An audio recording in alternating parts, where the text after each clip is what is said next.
Anyway, if you're watching this, this is my first attempt at being a streamer, and it's around 6:15 Eastern time. I hope to be on here until 10 p.m. I'm joined by Aussie and James. I'm sure they will introduce themselves if they'd like, but we're going to be here so long. Let's just all vibe. James, are you still working? Because I know you're on the West Coast. I mean, here and there, I guess, throughout the day. It's a different type of work, I guess, working from Yeah, home. it is a different Being a type of founder work. and stuff, you don't you set your schedule a little bit more, especially if you're working from home. Oh yeah, totally. Aussie, what are you working on right now? Are you? Okay. Hold on. Fair warning. Fair warning. I have to give. I will stand up for Aussie if this goes off the rails. Aussie understands the power of Bitcoin. He sees that long term. But right now, Aussie is building in the shitcoin arena. He Oh must no. know this. But Aussie orange pilled his dad into investing in Bitcoin. So he gets the orange coin, but he's doing different things right now. Yeah, I will very much preface this by saying I degen a lot. Okay. Although you could also say that I'm more of a maxi on Bitcoin than anybody or almost anybody because I bought Bitcoin, I'm borrowing against my Bitcoin to buy shit coins to buy more Bitcoin. So, is that more than Sailor's Triple Maxi? I don't know, but I would say so. Uh, so I play in meme coins a whole bunch, mainly in the Polygon space. Actually, really, I love the tech there in terms of looking at interconnectivity. They're looking to eliminate bridges, basically as a whole thing. So I think that's really cool, and I play in that space. Involved with a whole bunch of different projects there, Goons and Gators. But I'm actually in the process of doing a seed stage for a project that I've been working on for the last couple of months. We're in our seed stage right now, building some really cool tech. Very cool. Yeah, I'm not allowed, and any my co-founders would kill me if I said anything yet, but Sure. I'm pretty excited because it's playing on some cool narratives, and I really think that it'll be fun. But I am definitely orange pilled. I love Bitcoin. So all of you Bitcoin maxis out there, please do not kill me.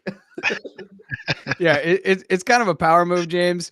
Having Aussie show up to this, it's yeah, but it's okay. Aussie's welcome. Aussie doesn't have laser eyes like you and I, but he's definitely in the fight. And I think that even though Aussie, is into other things outside of Bitcoin in crypto, it's interesting because Aussie has, orange pilled his father and got his father into Bitcoin, and that has brought Nice. liquidity into the space. And I know a lot of Bitcoiners, I think that is the stamp of a Bitcoiner. Have you brought other people closer to the fire? Have you explained things? Have you taken that time, that unpaid time, right? It's all volunteer work. And actually, one of the things I was on earlier, and I don't know if my boy's watching this, but we hadn't talked in a while. He lives out in Phoenix, and we were talking and we brought up Bitcoin, and he was asking me, but like, he still can't wrap his head around. He's like, I remember when it was 7,000 and I thought it was late. And now we're talking and it was 98,000, you can see it on the screen. It's 98.5. So it's just kind of like, and I said the other day, like, you can really never be late to Bitcoin. It's like a house party that never ends. It's just, you know, whenever you decide to show up. But anyways, the fact that Aussie has brought his father in and other people around him. I know Aussie has a rugby team and stuff, and just kind of been that conduit for other people. That to me says you're a Bitcoiner. What you do with the rest of your money, whatever, fine. But yeah, Aussie's a true Bitcoiner. Nice. Very cool. Yeah, I mean, you're building in Bitcoin. Both of you are working and building in Bitcoin. So I'm excited to be orange pilled some more. Jarrett had me watch the keynote speech from Bitcoin Nashville from Michael Saylor, and that's where he got me on the triple maxi stuff. And I mean, he's definitely helped direct my maxi hood. Even if my maxi hood is not as evident to everybody from the get go. No worries. Have you gone to like a Bitcoin meetup before? Like I'm talking about like a pure Bitcoin meetup, or I mean, I probably maybe Web3, I've perhaps. done some Web3 stuff, but I haven't done Bitcoin only. Not yet, at least. For sure. Yeah, I've gone to like local Bitcoin meetups and like, oh man, they are so brutal towards people who start talking about like Web3. It's a contrasting difference. And then I went to a Web3 conference here in like San Francisco, and yeah, it's very different. It's very different. As Raoul Pal says, he has this article for, I think, Real Vision or the the Macro Investor, and he said, like, look, Bitcoiners are like the Roman Catholic Church in the Dark Ages. They don't care. They're not interested. They're just doing one thing, and it's simple, and they're going to keep pushing it forward. And I always thought that was like a really salient thing to say about Bitcoiners. And it's something to be said too. A lot of stuff with Web3 that we saw in 2021 that just didn't work out, and now it's a huge red flag to me, is like, you know, if you have whatever project you have, and this would be something I'm sure Aussie can totally be like, yeah, I know those projects. When you try to do too much, it's just not going to work out well for you. So when you're like, oh, we have this, and then we have a casino, and there's an NFT, and you can get merch, and you can also stake, and you can do, it's like, no.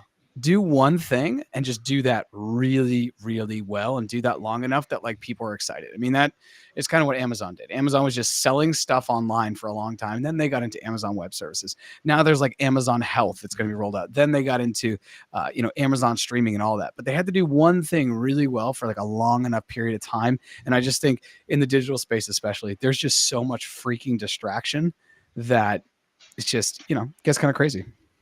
Yeah. I 100% agree. There's so many times that people try and chase too many of those keywords, and they really just, sometimes you got to ignore the noise and see where your skill set is. And I think Bitcoin maxis, because you guys often have longer time horizons than some of us shitcoiners over here. You guys, yeah. What's your average timeline, Aussie? Oh, on a shitcoin? Depends on anything. on getting drunk on the weekend. Oh God, I ain't getting drunk on the weekend. There's too much shit to do. But God, on a shitcoin, I can be in a shitcoin anywhere from 15 minutes to, I mean, I've got some that I've been holding for like several months, but 5-10 minutes. Sometimes I can take $10 and turn it into $20, and I'm a happy man. You know what? And this is really, really good. This was going to be more of a therapy session for James and I, as we lose some little semblance of ourselves, right? A little bit of our personality with our laser eyes. But this is also really good for people to hear, because this is on IG. This is across a bunch of different platforms, and hopefully you guys can go find it and reshare it on your stuff. It's really good for people to hear that there is a massive difference even behind the wall of what is called crypto. There are different factions, there's different opinions, there's different takes. And I think actually using religion is a pretty good idea. Like, there are different gods, right? People pray to different gods. They see the world in different ways, even within, I'm using crypto as a religion right here, so you got to bear with me. But I think that's really good if anyone's watching. Some people are thinking 15-minute timelines. And then when I was talking to my buddy today, I told him, if you're going to buy any Bitcoin, just hold it for 10 years. If you can hold anything for 10 years, if you can take economic energy and put it on the sideline for 10 years, first of all, that is a massive, massive privilege. That is assuming that hopefully everything else is going well and you can do that. So I was talking to him about 10 years, and that would get him through 2 cycles no matter what. And at that point, if Trump has the reserve, or if the United States has the reserve, it's going to get crazy. And calling out some of the bigger things that are happening right now in Bitcoin, the Pennsylvania Strategic Reserve, they want to do that. Obviously, there wants to be a strategic Federal Reserve. But one of the things that's happening actually at NABS right now, I think Dennis Porter is talking tonight, or he spoke today about it, or maybe it's tomorrow. I'm all confused. In these 24-hour periods, Dennis Porter is going to be talking with some Texas politicians publicly about getting their strategic reserve going. And from what I've read, Texas is like, dude, we want to be first. We want to lead in this. And Texas has the 8th biggest economy if it were its own country. So the second Texas has it, and the second Pennsylvania has it, there's just no way the federal government doesn't fall like soon after that. Oh, well, have you not heard? Dennis Porter said he's got 14 states currently lined up on on with a draft bill for the reserve, and he's even gotten Poland orange pilled. Although it might not be the top candidate in Poland, he has orange pilled a politician in Poland. And shout out to Trey, he's one of my Gator fam. So we already got my shit corners invading the chat. You know what? I haven't even looked at the comments, and I will look at the comments. And please excuse everyone. What I actually wanted to do, Aussie, and I was pulling up, and I don't know if I'm going to the list of countries by GDP because I think it's really interesting when you call out Poland, and I want to find them. So they're 21st. They're no small, that's no small fry. That's a bigger country, and so if they were to join, and you had Texas and you had Pennsylvania, it's just becoming a game theory situation. And one of the things that, like, from a mining perspective, I'm super interested in is that you have Bhutan. I think I'm going to have to look this up right now as well. I think the Bhutan population is less than 1 million. I think you're right. Yeah, it's about 800,000. So Bhutan has been mining since 2015, and they have their own arsenal of Bitcoin. Right now, Bhutan per sats per citizen, I'm pretty sure is the top. Yes, the United States has way more sats. They have billions of dollars of Bitcoin, but we have 350 million citizens. So like, it doesn't really compare. So I'm interested to see, like, long, on the long time horizon, not the 15-minute time horizon, Aussie, what happens with Bhutan, because that's just insane. I think there's going to be people that are just going to try to, like, move there, because I think the quality of life is just going to be next level as this continues to grow. The quality of life there is already next level. For the most part, it's considered, I think, Bhutan citizens are considered within the top 10 most happy people in the world. If I'm not wrong, our top quality of life index. And oh my goodness, we have the CDO. We've got another degen. I feel that there's as many degens here as there are Bitcoin maxis. I feel safe. I think that's actually accurate. And now I'm trying to figure out what is the best way for us to look at this. And I can't seem to move. Grant, you're a Restream guy. How do I move the chart so, like, within the video there? Oh, you don't move the chart within the video. Unfortunately, it's just a preset. So, like, when you have us, like, across the side or the bottom, that's the only two templates you can really do that will make the chart the biggest possible. Yeah. Because I kind of want us to be. So what I'm going to do is I'm going to minimize this. I'm going to hide this for a second just so we can all be on screen. Grant, do you know James? I don't know James. So Grant, how's it going? What's up, dude? This is James. James has been on what was Future Signal at the More Than Blockchain podcast. And James has a Bitcoin startup called NiHowdy, which is in the Bitcoin pharmacy space. I guess I'll make that up, James. James, if you want to actually talk about NiHowdy, this is totally the place to do it. It's something that I'm always just, I'm banging the NiHowdy drum wherever I can. Yeah, no, I love it. I always appreciate it. But I mean, in a nutshell, you buy drugs, I give you Bitcoin. That's it. But not on the Silk Road.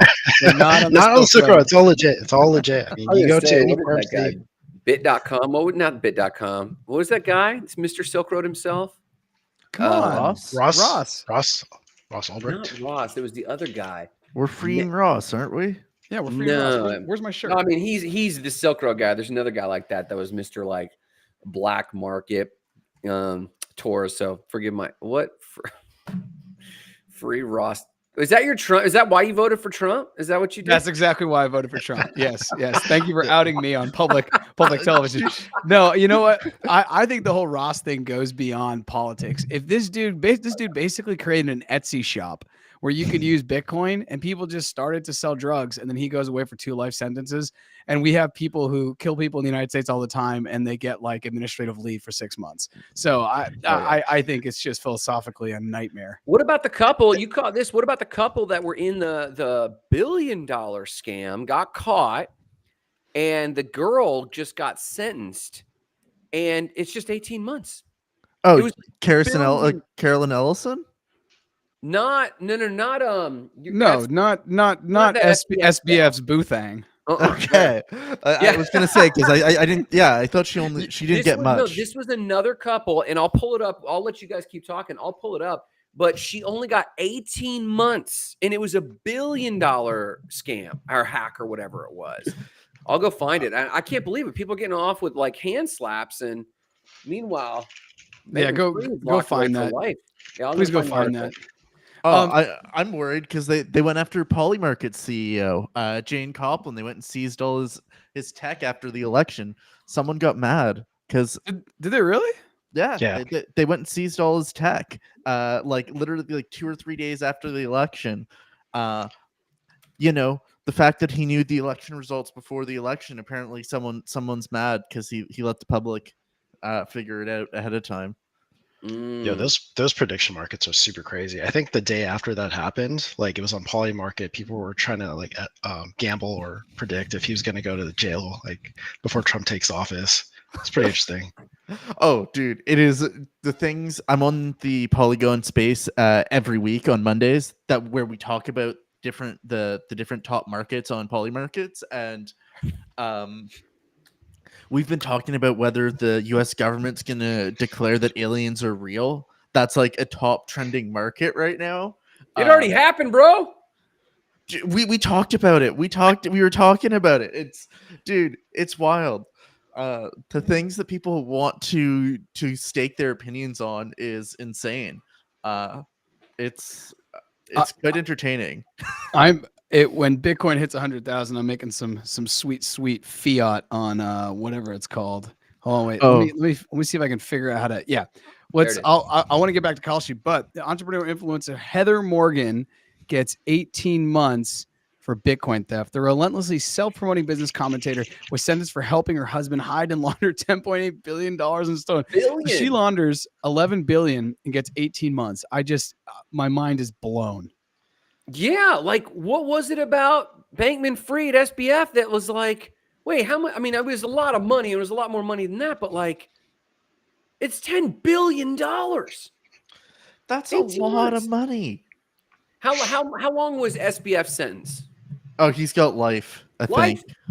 Really, I didn't know that. Life? I thought it was like 20 years. I thought it was like 35, but can someone look that up? Someone use the internet and figure 25 years. 25 years. Which 25 years. I'm sure 25 days for him without the internet feels like life. So that's kind of what I thought. Also, he's like a Pillsbury Doughboy. So what does that have to do with this? Yes. So what does that mean, Aussie? As the one guy who's not in the States, tell us what that means about our judicial, our correctional facility system. He's not gonna last. He's not gonna last. Aussie, make sure when you get arrested for shitcoins, you stay in Canada, okay? Dude, if I get arrested for shitcoins, I'm like down in the Canary Islands, dude. Don't come looking for me in Canada. Is there non-extradition in the Canary Islands? I think that's Aussie would go to the one Caribbean island where there's extradition. He's like, should I go to Cuba? Nah, my Spanish is rusty. Let me go. Gensler's sitting next to him over there. Yeah. So pump.fun. Have you guys looked at this? Did you look at pump.fun? Dude, I spend too much time there. I swear. Well, I was watching the coins that were being generated every 3 seconds, like every 2 seconds. No way. And they're all on theme. So if you watch, you can tell it's a bot generating memes on memes. So there was a bunch of Tate memes, like Andrew Tate. And it was meme coin after meme coin after meme coin. I'm like, holy shit. They just do this until it pumps to 10 grand, 20 grand, some stupid low market cap. And they're just dumping it and pulling it, man. Oh, have you not seen the video of the 10-year-old? Yeah, that's what got me on this. Wait, there's a video.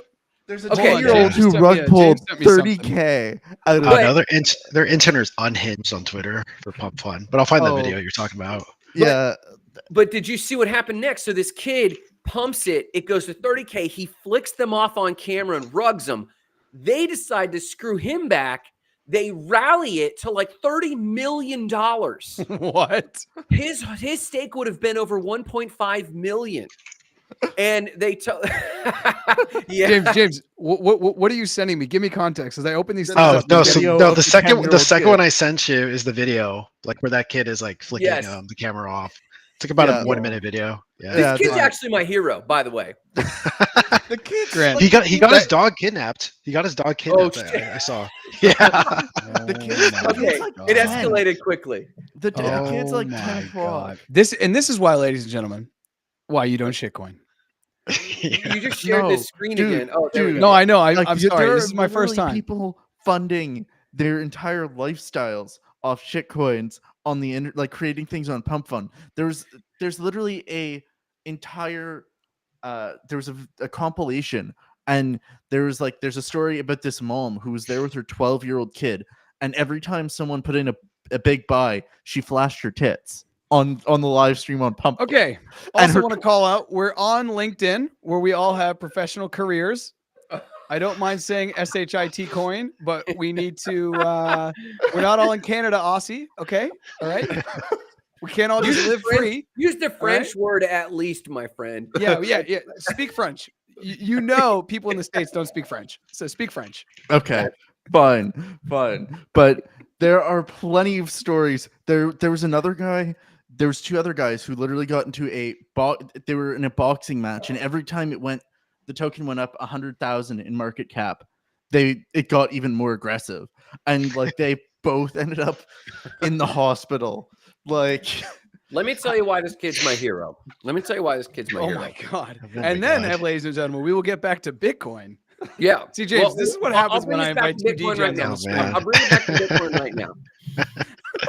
Bring it back to Satoshi, Grant. So I posted on Threads, and I'm having like my second fame run, micro fame, non-existent frame, but micro fame on crypto on Threads because it's pumping, and everyone's like, "What?"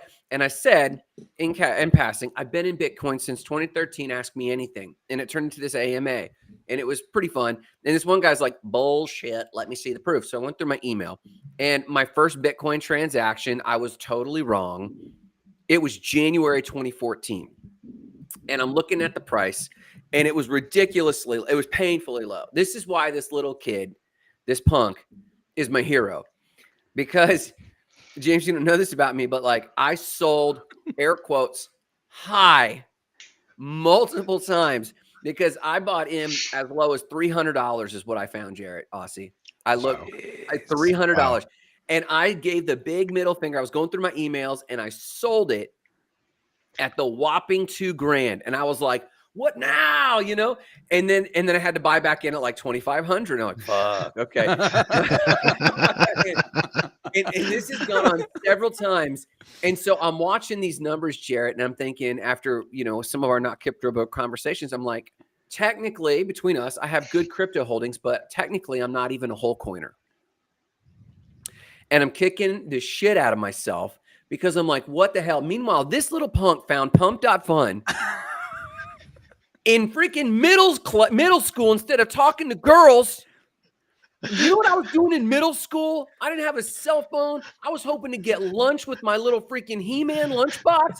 This kid launches a coin, flips everyone the bird. And it's like, what is First of all, this is exactly what I wanted from this stream. I wanted some real therapy. I wanted Grant to think about his He-Man lunchbox and the fact that he was fudding his own bag since 2014 or whenever he bought Bitcoin for 300 doll hairs. If you're listening to this, by the way, I will pull this clip. I'm not going to pull much, but this is incredible.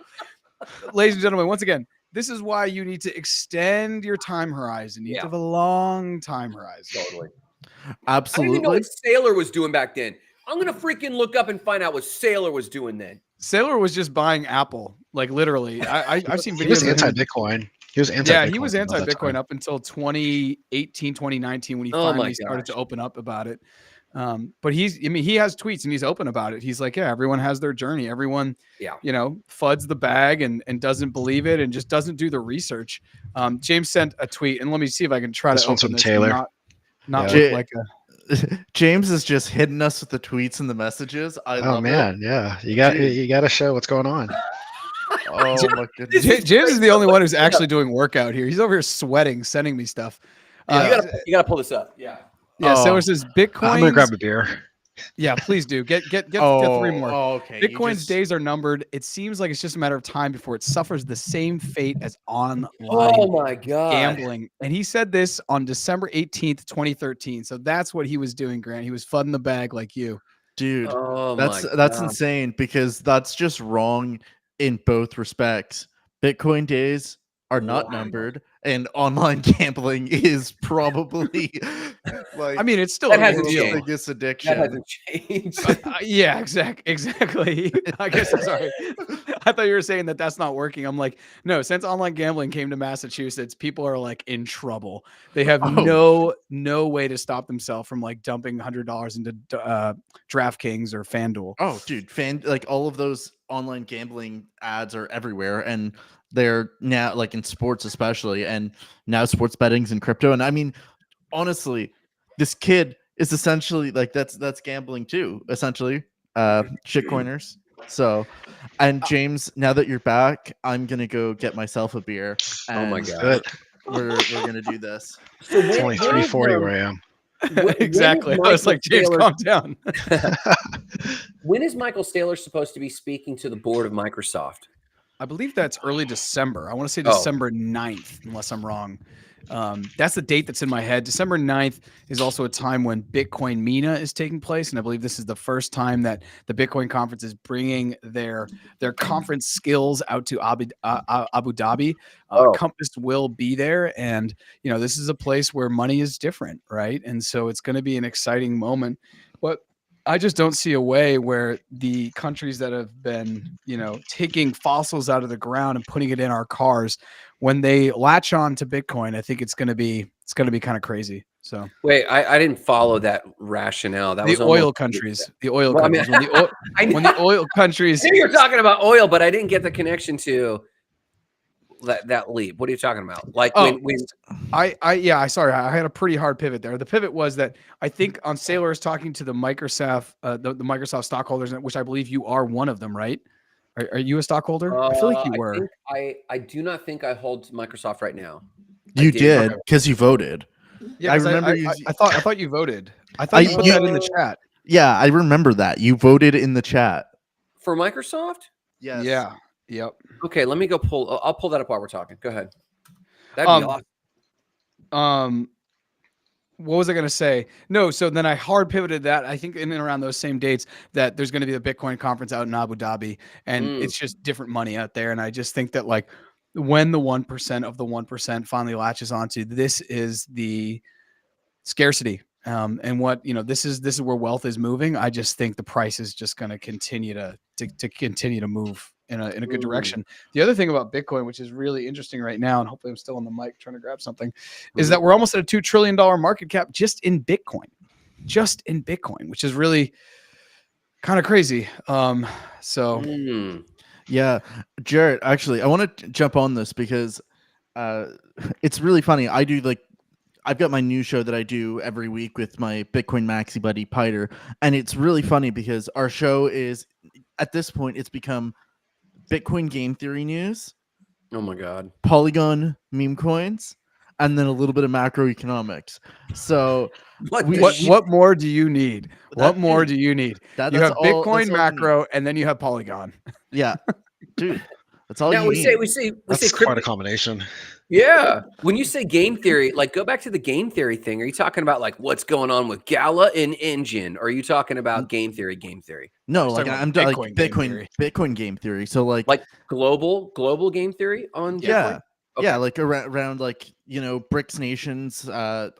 More than half the new joiners or applicants to BRICS have been talking about or are adopting Bitcoin in some form or fashion.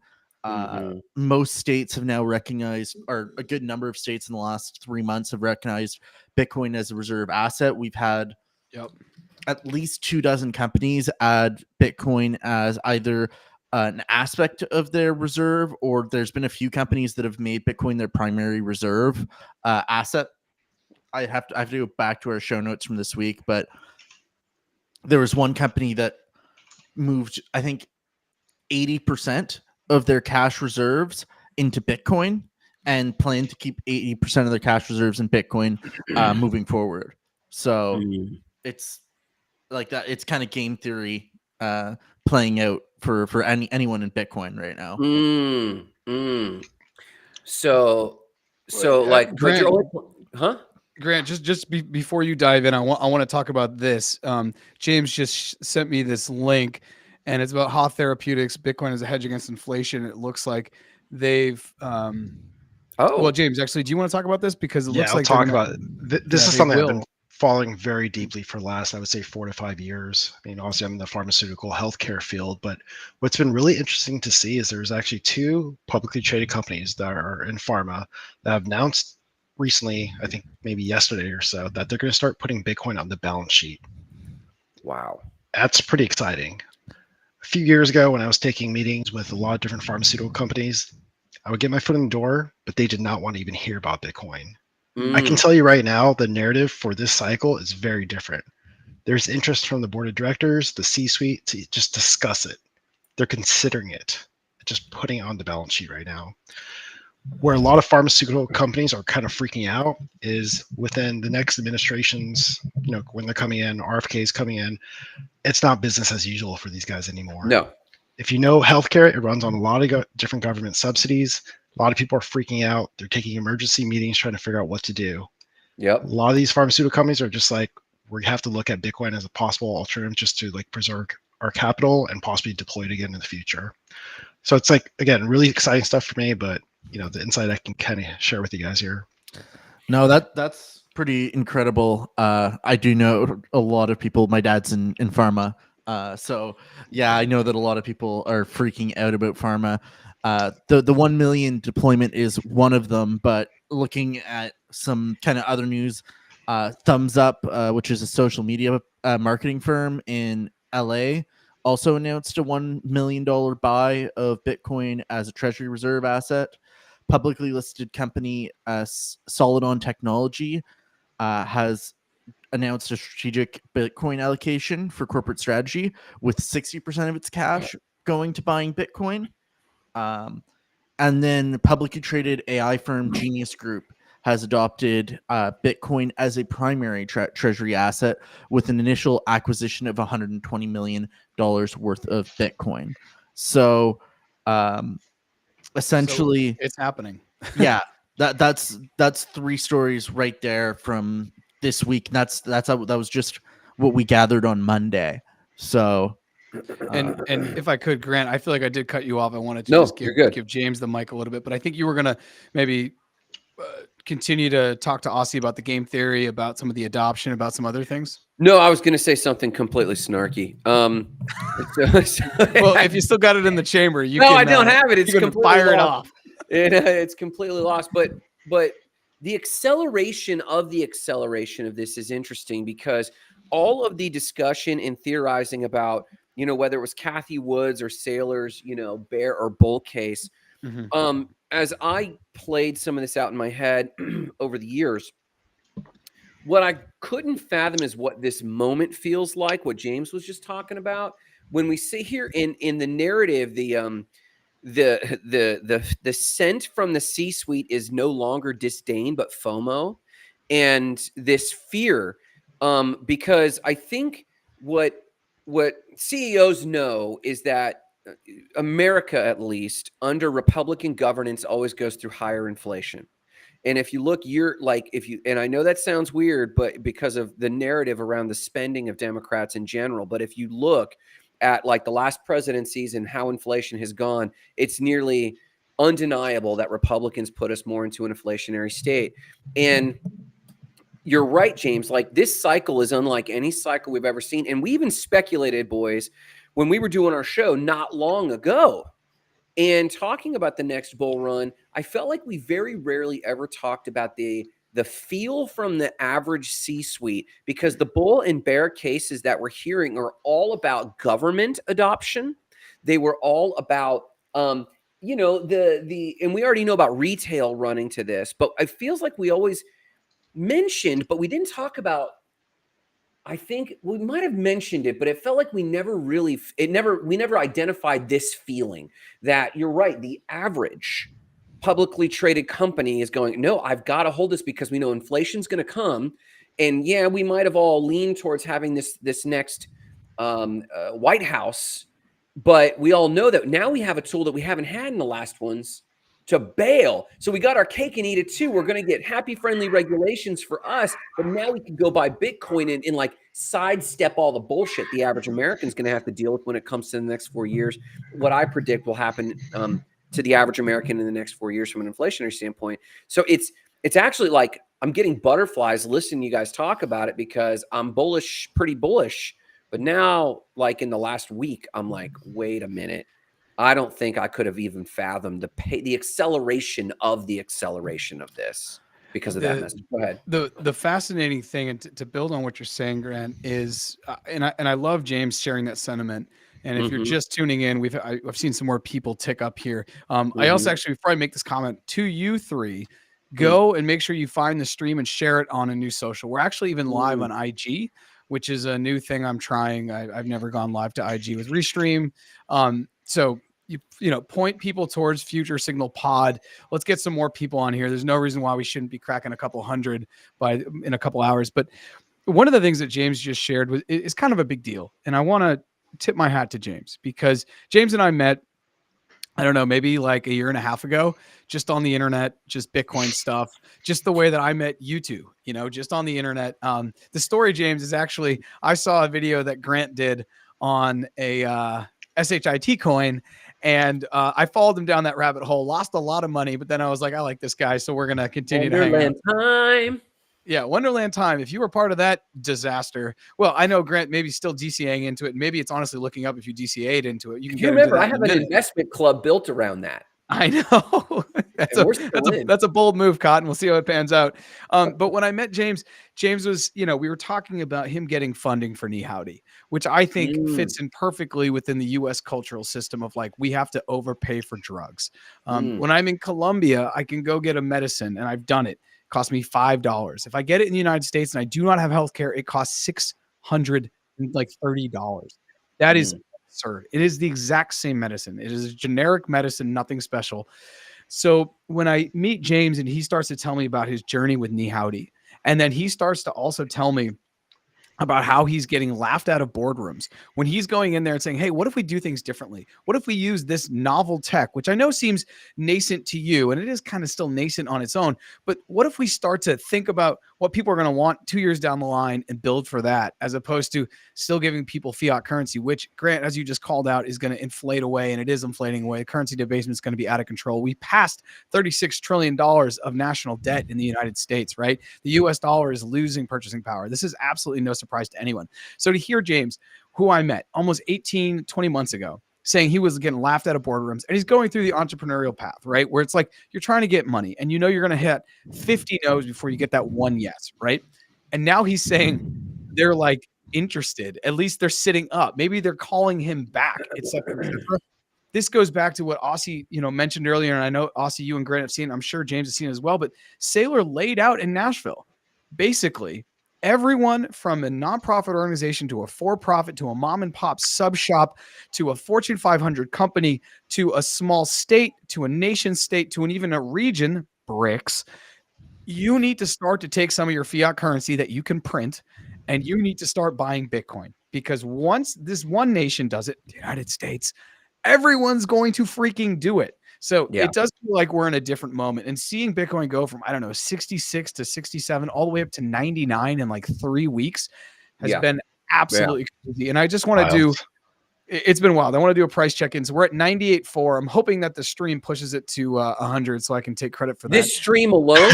this stream will likely do it. And I know Sailor's watching. So I was just going to say, Sailor's like, thank God they came on. Yeah, exactly. Well, US is about exciting. to go to sleep. Asia's about to wake up soon. So that's usually good news. That's bullish. James, I wanted to actually ask you to, if you could, and you feel comfortable, give an update about what's going on with Knee Howdy and where you are and what the product looks like, and kind of maybe how the product has evolved. And you may have to repeat yourself if you come on Future Signal soon, because I want to hear something again, but deal with that as when it comes. Yeah, I mean, in a nutshell, basically, if you need to buy prescriptions at the pharmacy, we pay you on Bitcoin or reward you with that. And we're able to do that because every pharmacy, they get something called drug rebates from manufacturers. Normally these pharmacies would, pocket these drug rebates and not pass it back to consumers. They could be really small amounts, like 10 cents, 20 cents, or they could be as high as a couple $1,000s. So depending on what the drug is, we decide to pass it back to the consumer. There isn't really any application program or business that's out there to give money back to consumers. So yeah, I mean, this idea really came across when I used to own my own pharmacy, and I would make hundreds of thousands of dollars every month just from the manufacturer sending me checks. They would say, "Thank you for placing our products on the shelf. Thank you for pushing this drug over the other manufacturer for whatever reason." It's not like an inherently terrible thing, but it does get kind of disgusting when you start to work in healthcare. You're like, the money should go back to the people who are paying for these medications out of pocket. It shouldn't go back to the pharmacy. Mm-hmm. So, I started working on this idea and concept. I actually talked about it with some of my pharmacy friends. I was like, we should give rebates back to people in Bitcoin. And wow. it was just a drunk idea that we had. But, I started thinking about this the next day. I was like, this is actually such a wonderful, crazy idea. I mean, the idea that Bitcoin could potentially solve out-of-pocket prescription costs, fucking amazing. But yeah, I mean, over the last, I would say 2 years or so, we've grown our network size from 25,000 pharmacies to 70,000. So pretty much almost in every pharmacy in America, you can actually get drug rebates, but in Bitcoin on your prescriptions. We do work with manufacturers also as well. So we're still onboarding quite a few. So yeah, we were actually mentioned in Bitcoin Magazine earlier this week. So that was really exciting for us. But yeah, I mean, we are working with a lot of different manufacturers to actually directly pass back those drug rebates. Instead of going to the pharmacy directly, we can actually give it back to the actual individual itself. That's awesome. I that's hadn't really heard cool. about Nihowdy until earlier tonight, and that's even though I'm not an American and I don't have drugs, it's still I still think it's a huge. You don't have drugs. No drugs. Zero drugs. In Canada. No drugs for Aussie. Aussie doesn't do drugs. Nice. What's interesting about this is I personally believe that the OG original ethos of Bitcoin is gone and dead. I'm talking. Tell us how you really feel, Grant. The underground hacker culture. We're seeing the benefits of one aspect of Bitcoin, and that's the storehouse of value and medium of exchange, or two aspects. And projects, I was going to comment earlier, not relevant to James, but now he's connected some of the dots for me. I'm still largely disappointed that people sitting up paying attention are not paying attention because of the innovation of the tech. The innovation of the awesome projects. There are awesome projects out there that are still floating around, but it's projects like yours, James, that are built around medium of exchange or storehouse of value, money, right? Bitcoin as money that that make it appealing and make it understandable to the current capitalist interests. I'm still a bit butthurt, if you will, that some of the other alternate aspects of Bitcoin, the programmability of it, and all those sorts of things are still quickly falling to the wayside. I'm glad we're seeing all this appreciation. I really am, of value. But I applaud you, James, for being in the money side of a project that's a crypto project that benefits people, because I think that will keep the dream alive. Meaning when we're going, all of the really cool projects that I was nerding out about, like, identity and all sorts of other blockchain tech, that's going to go out of people's minds. And someday someone's going to go, wait, what else can we do with Bitcoin? And it's companies like yours or projects like yours that people are going to go, oh, well, I guess there's other ways to utilize what's going on. It'll keep projects on the forefront and not just money as digital gold, is what I'm saying. So I'm applauding you and encouraging you that I love it, dude. I really dig it. I just realized we're competing with Solana streams right now. Because with Solana, because that's not a competition. Yeah, because they're also going for all-time high right now. So Oh they're are they? gosh. yeah, my they're God. they're going. Aussie's about to get kicked off the stream. He doesn't even know it. I know. He but doesn't even know it. You think a 12-year-old down at the schoolyard who's touching the rim is competing with LeBron in the dunk contest? What I are we don't know, doing here, bro. Aussie? Bro with Quant just competed with Grant, who's been in since 2013. Yeah, Yeah, Grant has some yeah. inner child therapies he Dude. needs to work out with a professional because this one kid in middle school dunked on him. This picture of him flicking me off in the camera will go down in my brain. Yeah, he was forever. flicking you off, Grant. No one else. He just was you. flicking the world off. The kid turned like next to nothing into almost a third of a Bitcoin in Yes. 15 minutes. Yes. Like Aussie, if That's the not kind of wealth speak I want to hear generation- from you. I want you to only talk to me in Bitcoin, okay? Don't There talk you to go. me in Canadian pesos Denomination Canadian. or It's US Canadian yen. rubles. Let's be Chinese clear. yuan. Yeah. Exactly. Up. Oh, This is the article I'm talking about. Yeah, this is that kid's dog got stolen, dude. Dude, you're such a not savage. funny, but it's great. Dude, it's like that's like negative like 10,000 aura points. It's so fucked up. One kid's dog stolen. His kidnapper demands apology and launched his new meme coin. You know, I was trying to keep this a Bitcoin, and I invited James, and now James is catching some of the DGen vibes from Aussie and Grant. He's Well, sending dude, me and they articles created about a coin dogs. They created a coin around the dog's name. Oh my Dude, gosh. Yeah, have you Oh my not seen God, really? Barsic? Like, have you not seen Barsic, which was like Hasbullah's dog? Like, dude, dogs on the Hasbulla? internet are just like a thing. Okay, Dogs on the wild. internet is just a thing. That is absolutely philosophical, like- Aussie. Well, do you know what? What I can tell you is Degens like dogs more than they like cats. Yeah, I mean, it's a red pill society. Like it's a red pill incel world, right? That's what we live in. We're dog people, not cat people. I actually got an interesting comment here Okay. from Bring it up. YouTube, and it says YouTube randomly added you as a subscription. Weird. Well, Okay. Ryan, if you're still That's your listening, algo. I also did recently rename this. This used to be called More Than Blockchain, and I renamed it to Future Signal. So you may have been following More Than Blockchain. It is now Future Signal podcast. So, anyways, yeah, you were not randomly added, but I don't know. Maybe the YouTube algorithm. Let's be real, Ryan. This is like when you like call that hot chick you've been wanting to talk to, and she actually picks up, and you're like, Oh, "It must have wrong been a butt number." dial. Must have been a butt dial." I'm gonna look Ryan up and follow him. Yeah. yeah. You need to comment on him. This was a suggested subscription.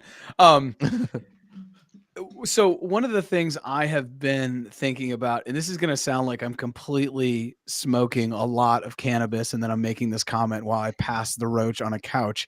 But the thing that is fascinating right now with the price appreciation for me is the following, and that is when 2017, I remember watching Bitcoin go from like, I don't know, 12 to 13,000 in a day. And Yep. that was a massive move at that point because percentage wise, Yeah. it's a shit ton of percentage, but the amount of money that's out, liquidity that's going in there wasn't as big as it is today. Whereas today, the moves are smaller, even like by $1,000, and that's all we need, honestly, to almost get to our 100,000. But the amount of money, even in that smaller percentage, is like so much bigger. Yeah. And we're talking, I think, let me look at CoinMarketCap. We're talking yeah, billions of dollars. the volume today on CoinMarketCap is $105 billion in liquidity, which is just like It's a lot. such a massive amount of money to be moving on the rails of Bitcoin. So yeah, we're at 1.95 trillion, and we're at about 106. I'm going to round up. Please don't get mad. I'm going to round up to 106 in the 24-hour, and that's just insane. Like I'm sure, and and someone can bring this up if they want, and they could send me a link and I'll put it up. But like most countries' GDPs Yeah. are probably less than 1.95 trillion. Oh yeah. And right? Oh, yeah. I mean, Oh, 1.5 100%. trillion is a lot of money. Oh yeah. Yeah. Like, yeah, we're gonna buy Bhutan, right? Like that's what we're talking about. That's actually if Trump, I actually joked the other day that I think Bhutan's going to be the 51st state. It's the only way. We're like, all right, they've got hydroelectric, they got zero energy costs, they're mining like crazy. We'll just adopt them into the union. And the first, like, they're like the new Hawaii, but they're in the Himalayas. Oh, okay. To give you an idea, 9 trillion is about half of the GDP of the entire EU. 9 trillion. Oh, never mind. Aussie's had a long day. Wait, what beer? No, are you no. on? Ozzy hasn't had a long day. Ozzy had a beer. No. Never mind. James is just like, these guys are still not talking about Bitcoin. I have to keep drinking. No, I'm on my second beer now. Yeah, I know. So this is interesting. I mean, we measure things in GDP. No, we measure things in GDP. I wonder how the wealth rankings will shift in this. Have you heard of the Buffett Saylor ratio? Grant, you sent this earlier and I hadn't looked at it. Do you want me to bring that up? Yeah, that would Please be bring really that up, 'cause I interesting. have And I not didn't read it. understand it, and I'd love Aussie's sober mind on it. So maybe now it doesn't work. But they use. Okay, Aussie has been reading documents from his devs all day. Okay. Aussie is speaking in the third person. That's all you need to know. So apparently the Saylor Buffett ratio is a way people are measuring bull or bear markets. And I think what's going on here with this is if I understood it correctly, and chances are I didn't, I'm admitting that now, they are putting a ratio of Buffett's personal net worth against Saylor's net worth, and that ratio, how it shifts, because Buffett is such a steady Eddie in his, so he's like the baseline, and Saylor's is growing. Hold on right here. Ivy League professor portfolio manager, the correlation, he's coined it, the ratio is doing something hasn't done. It could trigger a big move for the stock market. Okay, Jesus, it's like ChatGPT wrote this. Lamont has been using the ratio to monitor. It still hasn't said what the ratio is. I'm pretty sure it's their personal net worth because they're so big on it. And it has to do with the outperformance of MicroStrategy stock versus Berkshire Hathaway. Is it just MicroStrategy to Berkshire, or is it their personal net worth? Here we go. What is I think I need to go back up. Let me start at the beginning. Oh God, we're starting over. We're starting over. I'm reading it as fast as I can. Okay, so the Saylor Buffett ratio is a ratio of cumulative returns of MicroStrategy over Berkshire Hathaway Class B shares. Okay. So I was right. Yeah, I don't think it's based on net worth. Okay. Yeah, because that's not really fair. Buffett's got 40 years over Saylor. But that's what they're saying, though. Well, that's why I speculated that, and I heard you there. I speculated that because you could imagine that Saylor is catching up so aggressively that the ratio is changing so aggressively that they're measuring how, I guess, the fear or greed index based on this ratio. But what you said makes a lot more sense. Return on the stock or whatever it is, or return on the company. Shares, yeah. When the ratio is high, MicroStrategy stock outperforms Berkshire's. This reflects investor exuberance and riskier assets and greed. It likely means the market is overvalued or getting frothy.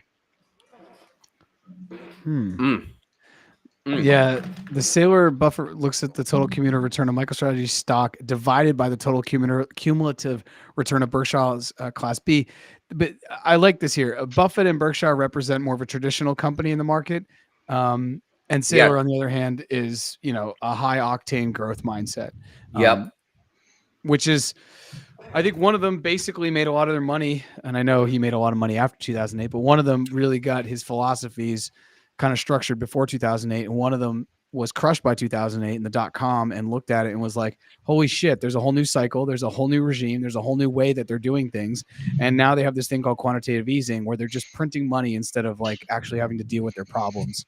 Well, Benjamin Graham actually recanted his entire philosophy of value investing. Did he really? Yeah. I didn't know that. When was that? So, I'd have to pull it was later in life. And now that you said quantitative easing, I'll have to look to see if it correlated with that, because he was very old by the time he started really saying, my value investing models will not work. They did work, but they won't work anymore. But I don't think it was around quantitative easing. I think it was a bit before that, but not a lot. I think it was like the early 2000s. And I think, and I'm bridging, like loosely trying to dig up old brain cells here, but like, I think he was loosely tying it to the pattern that he was seeing from tech stocks were defying, especially burn rates of VC money. Yeah. These were defying gravity from a value investing perspective, because of how valuations went when you had these crazy SaaS burn rates. And he wasn't even imagining, cryptocurrencies playing any. I mean, that was still MIM, Magic Internet money. Who still has MIM? You guys still have MIM? Oh, I still have MIM because I You can't still get out hold of my some MIM? wallet. James, have you been around Shitcoiners. long enough to be messing Shit with that? coiners. Shit coiners. Yeah. I know Jared, what it's MIM pretty is. easy I know what to get MIM MIM is. out of your Yeah. wallet. Well, there's like, it's one of those things. It's like I was talking about UTXOs earlier. Like it's going to cost me more to get it out than it's worth. So screw it. Grant, there's a building on what you said. There's a episode that was recently put out by Raoul. It featured Raoul Powell, and I forget the guy's name whose podcast it was on, but Raoul really breaks down that like if you just are dividing the stock market, the S&P by the amount of money we've printed, no one's actually making money right now on a basic stock index, and they haven't for quite some time. It's just basically, the amount of money we print is 8%, and the amount of your stock goes up is like 8 or 9%. There's a direct correlation there. And so I think in that world too, the value investing is kind of thrown out the window when they're just printing so much money that like everything's inflating, whether it's valuable or not. I don't buy that narrative, by the way, from a macroeconomic theory standpoint. Like, I know it sounds crazy, but the printing of money, to me at this point, if you actually analyze the mechanics, I personally do not deduce that that's actually the source of problem, because if you're growing, and we do this weird math that's like if your stock grow by 8 or 9% and we're printing money on the average of 8 or 9% at an inflationary rate, like most of inflation is due to corporations taking larger profits more than us printing more money. So we've discussed this before, and we clearly don't see eye to eye on this. Yeah. I think that both can be true. I think inflation meaning there's a difference between inflation of prices and like currency debasement. And I think that that's often like sometimes, like if I go to the store and I'm buying here, my sister's watching, I'm bringing you this coffee from Colombia, but I go to get this coffee and it cost me $5. Yeah. And then all of a sudden it cost me $10. Yeah. Now, is that to say that they printed twice the amount of money? Probably not. There could be a bunch of other things in the supply chain to get this coffee that they had to increase to get to that almost doubled price. So even if they only printed 8% or of money, I do believe that you can have both currency debasement, meaning the purchasing power is going down, and inflation due to maybe corporate greed at the same time. I think that those can be separate things. Interesting. And I think we've seen that throughout, because not everything has gone up in lockstep. It's not like everything at the supermarket in 2019 by 2022 was up 20%. Some things were up 5%. Some things were up 60%, right? But on the whole, what the US dollar can buy is down 50% over the last, I think, I don't know. It's a certain amount of years. Anthony Pompliano was on Fox News the other day, Fox Business or CNBC, MSNBC Business, just talking about that like, it's there's not one person in the United States that's like, my $100 when I go to the grocery store is going to get me the same amount that it got me 15 years ago, even 5 years ago, because even pre-pandemic things were Even different. a The year supply ago, chains were I'm so gonna be messed up. honest. A year ago, I couldn't get the same thing. I can't get the same thing for $100 as I was back then. And I know, but that's we're making these anecdotal statements, but and then prefacing it with like there's a difference between. Also, I think Bitcoin thinks our talk is bearish because they were dumping, like, they don't want us to lose the laser eyes because they were dumping to like 98.100. So we might need to find more bullish talk, by the way. Oh, Well, okay. We're trying We're to find more, scaring more the bullish boat. talk. I'm trying to talk about the decline of the dollar, and Grant's telling me about how, like, I don't know, Target is taking like yacht bonuses or something. So Yeah. Well, I Yeah, really buddy. wouldn't want to have been a Target stockholder because their stock dropped like 25 or 50% in a day. So there's a question. So do we have like a definitive, is it obtainable to get a definitive list of what percent of the publicly traded stocks have put Bitcoin on their balance sheet?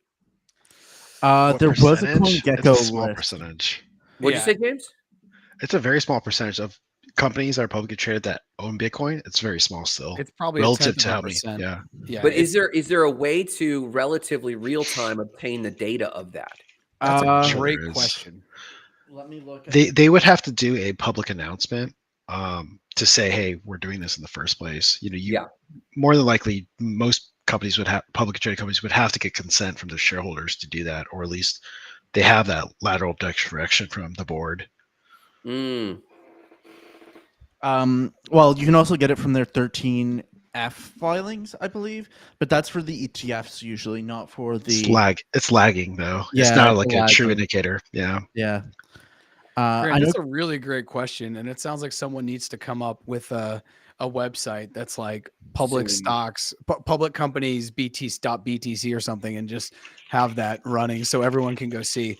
In January of 2022, I wrote an article which is still pinned to my X. If you're watching on X, it's about the scarcity of Bitcoin, and that article was a response to the episode that I did that went most viral and where I got 80% of the followers on YouTube, which is why it's called why 0.1 BTC is a lot. But the reason why I bring that up is in that same month, I met with the CEO of the company I was working for at that time, and I put together a slideshow. Still have the slideshow. And I took 30 minutes of his calendar on a Friday and I said, hey, man, I really want to talk to you about this. And mind you, he had been buying GBTC at the time.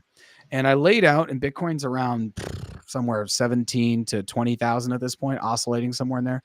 And I laid out why I think his company, and I didn't even talk about Sailor or MicroStrategy at that point, because at that point it wasn't a win. He was underwater, and it wasn't like he was doing a victory laps like he is now. But I laid out to the CEO who was buying GBTC, who understood the value of Bitcoin. I said, I think you need to just have Bitcoin on the balance sheet. I think the company is healthy enough that you need to go get $1 to $2 million. You're not publicly traded. You don't have to like go ask all the shareholders. You can get the board on board and go do this. And it was one of those corporate no's, which is a lot of jargon to say no. And if he had done that, he would be up almost, a lot because he would have been buying it at $19,000 or $20,000. And so the reason why I share that, because in this moment that feels salient. And I actually believe that by this June, that company will probably reach out and be like, okay, how do we put this together? How do we buy this Bitcoin? How do we store it? What does that look like? Do we need a multi-sig? And how are you going to deal There's with a website called go ahead, bitcointreasuries.net that currently lists 137 companies, governments, and ETFs that all. Jesus Christ, my cat is going nuts. You said that degens didn't like cats. Degens don't like cats. I'm just saying, my guy. That's what you said. I wasn't a cat person. Girlfriend got the cat. Blame it on the girlfriend. Blame it on the girlfriend. Also, apparently it's 1.83% of public companies have Bitcoin on their balance sheet.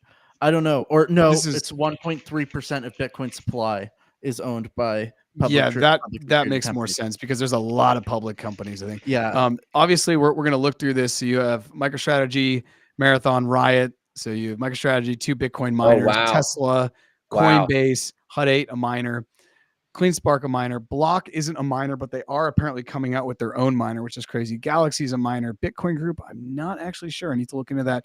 But these are all miners. Which is really kind of cool, and it makes sense. There's Summer Scientific, MetaPlanet. Yep, they're up 10. Their entire company's net worth is up 10x since they took Bitcoin. But here's the thing: I think that should be really called out. The non-crypto niche industries, the non-crypto industries need to be called out because that's the number I really think Here you go. OneMed Net Corp provides innovative Interesting. solutions that unlock the significant value contained in the real world data repositories of 121.2 million clinical exams. James, you may need to hit up OneMed Net Corp and say, I've hey, never heard of these guys. I It's my know, first time and they're a hearing about publicly traded company, and they have 27.36 on their balance sheet, according to this website that Aussie found on the Russian internet. So it's exciting. And then yes, I find I everything. mean, in who the Russian frick has a internet. .net? It's 2024. Grow up. That's God, I right. know, It's at least. net.com, which is like the crazy part. I hate it. Oh, I hate it. I hate it. Wild. Aussie, is It's this your website? Are you shilling this to us? Is this what you've been working on all those nights and weekends? A Dude, net.com? This is not worth my time. I Oh man, I love that. I'm gonna hold you to that. They got some Brazilian companies, you got some Australian companies, German companies. This is kind of fun. This is a great website, Aussie. Great call. They announced their purchase into Bitcoin on November 12th. Their financials don't look great in general, but they're holding 24 Bitcoin. Their financials still look. People are getting laid off left and right, but they have Bitcoin. All right, focus on on Yeah. the positives here. I mean, their market cap's only 23 million for a publicly traded company. Yeah, I mean, clearly this is I'm the going to be list of winners fundraising at a here. higher valuation than that. That's insane. you have a hunger. What'd you say? I'm going to be He's- fundraising at a higher valuation than I that. thought you said, I I'm have a sorry hunger you're with a deaf. higher I'm valuation. sorry you've gotten old, Grant. Oh my gosh. Oh my God. The O word. You know, when Gen Zs come out with the O word, they're feeling backed in a corner. Oh yeah. I'm Just sorry. because but you're old. I'm outnumbered here quite By significantly. what? What are you talking? Outnumbered Yeah, how? by what? By lions, tigers, and bears? people? No one's coming at you, Aussie, just because you made a .net sweet whatever that website How is. old are you, James? I'm in my mid 30s. Whatever, Aussie. Get out of town. You know, you're not. Oh, because of Americans. Is that what it is? James, are you It could be American? because we're ancient. It could be because we have different passports. Could be because we don't have cats climbing all over us. It could be a lot of different things. It's almost like a dart game of which one's not like the other because it's hard to tell. We're all these like, yeah, it's hard to tell. Random felines on his desk. Yeah. So Grant, what I want you to do, because apparently you're the O word, tell us tales of when Bitcoin was $300. What was life like? Okay, I'll tell you one. This one comes to mind all the time because I knew something was up with Ethereum, and I think I've told you boys this story before. I'll tell you two sides to this. So there's 2013, 2014, and then the 2015 hype cycle. 2013, 2014, I was sitting in a diner here tracking all this stuff, and I was nerding out about it big time, but I was really into like hacker ethos and like alternate non-location nations and all this stuff. And I had I was holding Ethereum, and I got a notification of a flash crash that literally happened for about 15 minutes. And I think that Ethereum was running, if I'm not mistaken, I think with Ethereum was running like at the $150 mark, $110, $150 mark or something like that. What year was this? Sorry. Man, I want to say Because in the summer of 2019, Ethereum hit 120. And I know that because I was sitting in Colombia with my buddy Eddie, if Eddie's watching, and he had like 130 in his Robinhood. And I said, hey, man, you know what? Why don't you just buy an Ethereum? Just like, you know, hold it against me forever if it doesn't work out. He called me in like the end of 2021 and he was like, that was the greatest thing ever. Because he went up like 45x on doing nothing, right? But so I'm if it was I'm having to recant here because I'm looking at the chart. I'm going, it couldn't have been around then. I forget when it was, but it flash crashed from. So it probably wasn't that early. It was probably much later actually. But I remember it flat, and I'm even looking at the chart. Is this the chart? Because like it went down. Someone's options got or some not options. Their limits orders got filled suddenly at like $10. Wow. Oh wow. They And just I got had a like 100. notification. Yeah. I got a notification, and by the time I got out of that diner in front of my computer, it was over. But someone had gotten filled in their orders at $10. And it wasn't an option. It was just these orders. I was like, holy shit. But the number, it wasn't even that. I looked at the order book And the order book at this time had me catch my breath because I thought Ethereum was just like, it wasn't even like really an established thing yet, right? And it was just like, what is going on? So that was mind blowing. And then the other one, dude, was Bitcoin Miami. We went because we had that course, the Smart Crypto Coach, and like it was, the money was nutty. Ty Lopez was there. We were all shaking hands. It was just a crazy thing, and it was Lambeau City. And now when I think about the price of Bitcoin, then, and I'm thinking, do you know how many Bitcoin we could have bought on those Lambos? We spent a dinner. I'm not kidding. We were trying to hire an influencer, Millionaire Mentor. He was down there, and we had our course. And the guy funding the whole project just slapped his black card down at a sushi restaurant right across from the convention center in Miami. We spent about 3 or 4 Bitcoin relative to the price on sushi and the entourage that was in that place that day. Jesus. It was nuts. And they were just blowing money. It was nuts. And then the crash, like the worst winter yet had happened right after that. And that's when Google and Facebook shut down all the crypto ads, and you couldn't market anything on it at all. And, you said this phrase earlier, Jarrett. It's wild because if this has not been a lesson from 2013 to today of hold through your convictions. I mean, if you look at each bear market, we've shed something big. Like I shed the Smart Crypto Coach course. And then in the last bear market, we shed the Not Crypto Bro show. We're just like, you know what? Let's just vote. And you didn't, Jarrett. You stayed true. Aussie, you stayed true. I abandoned the content because I'm like, oh my God, like the ups and downs. I kept my holdings, but if anything, I've learned, you know what? Do I not have conviction in what I'm doing about this? And it's like, no, I do. Why don't I just hold on another? Then another 3 you're months? talking like Murad. Murad is he's the lead influencer on meme coins right now. And he's like, remember how I said that we all have different religions? This is Aussie's God. Okay. He talks about meme coins as if they're gods. So, but don't trade. Have conviction. Am I wrong? No, I mean, I think meme coins are religions. It's just which religion is going to make you rich faster, and which one do you believe will make you rich faster? So, all right, this episode like is not brought to you by Aussie and the meme coin shenanigans.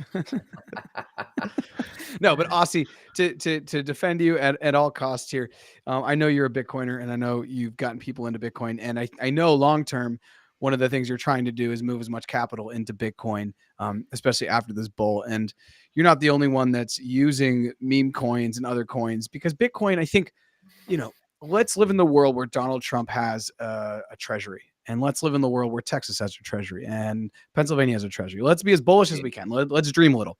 I think even in this cycle, because this cycle is probably only going to last for about a year, if at November 21st of the next year it's still pumping, I'll be super surprised. I think stuff by September, October, it should be kind of winding down.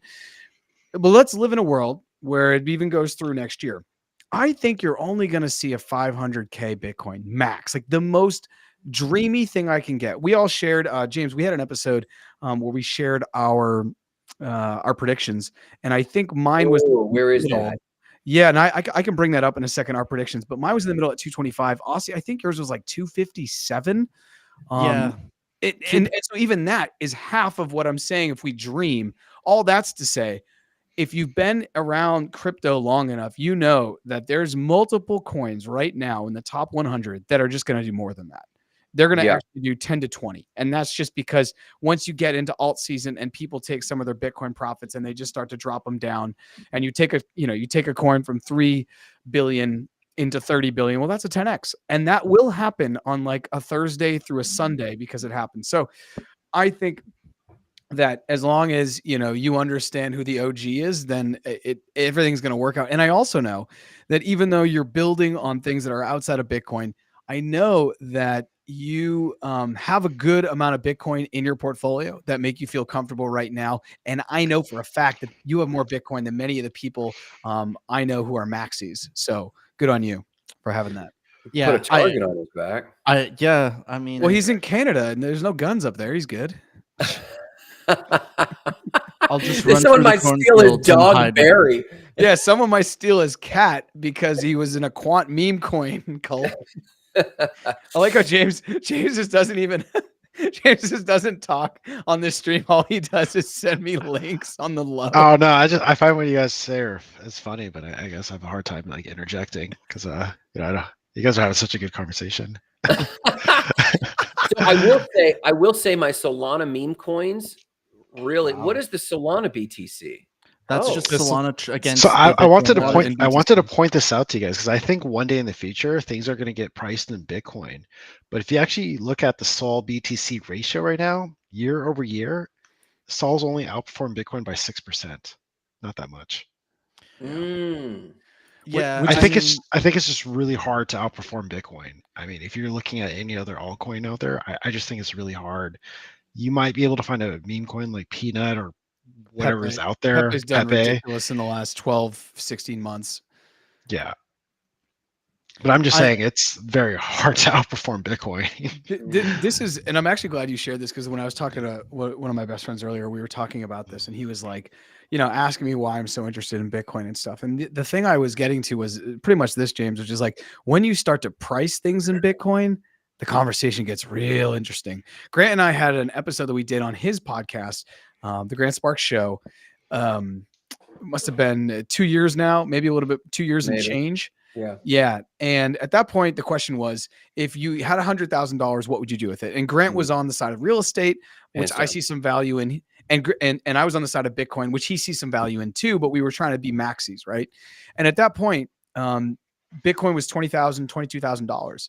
So at that point, if the average house in America, and Grant, you probably know that exact number, I think it's like 400,000, but if we call it 400,000, then you need at that point 20 Bitcoin to buy a single family home. If we're saying it's $400,000, but today where we sit, you need about 4. So when you price things in the world, whether they're at the supermarket, whether they're Solana, whether it's real estate or other assets in Bitcoin over a long enough period of time, that's where I was having a conversation today.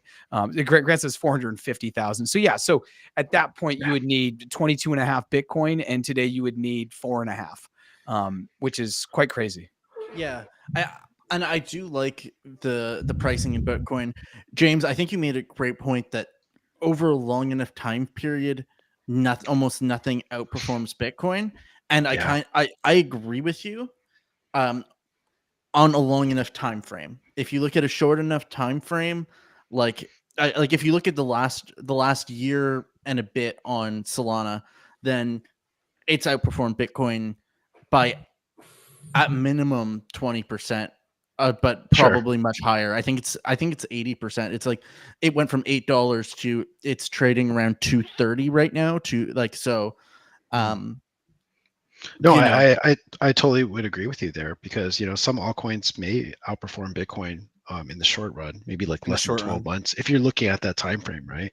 But for a lot of people like retailers, like it's very hard to sort of understand and digest what Solana is and all these other Yeah.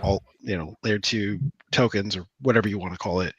It's very difficult. So I think from a trading perspective, like yeah, you might be able to outperform Bitcoin to a certain extent, but everyone else is just they're going to get obliterated.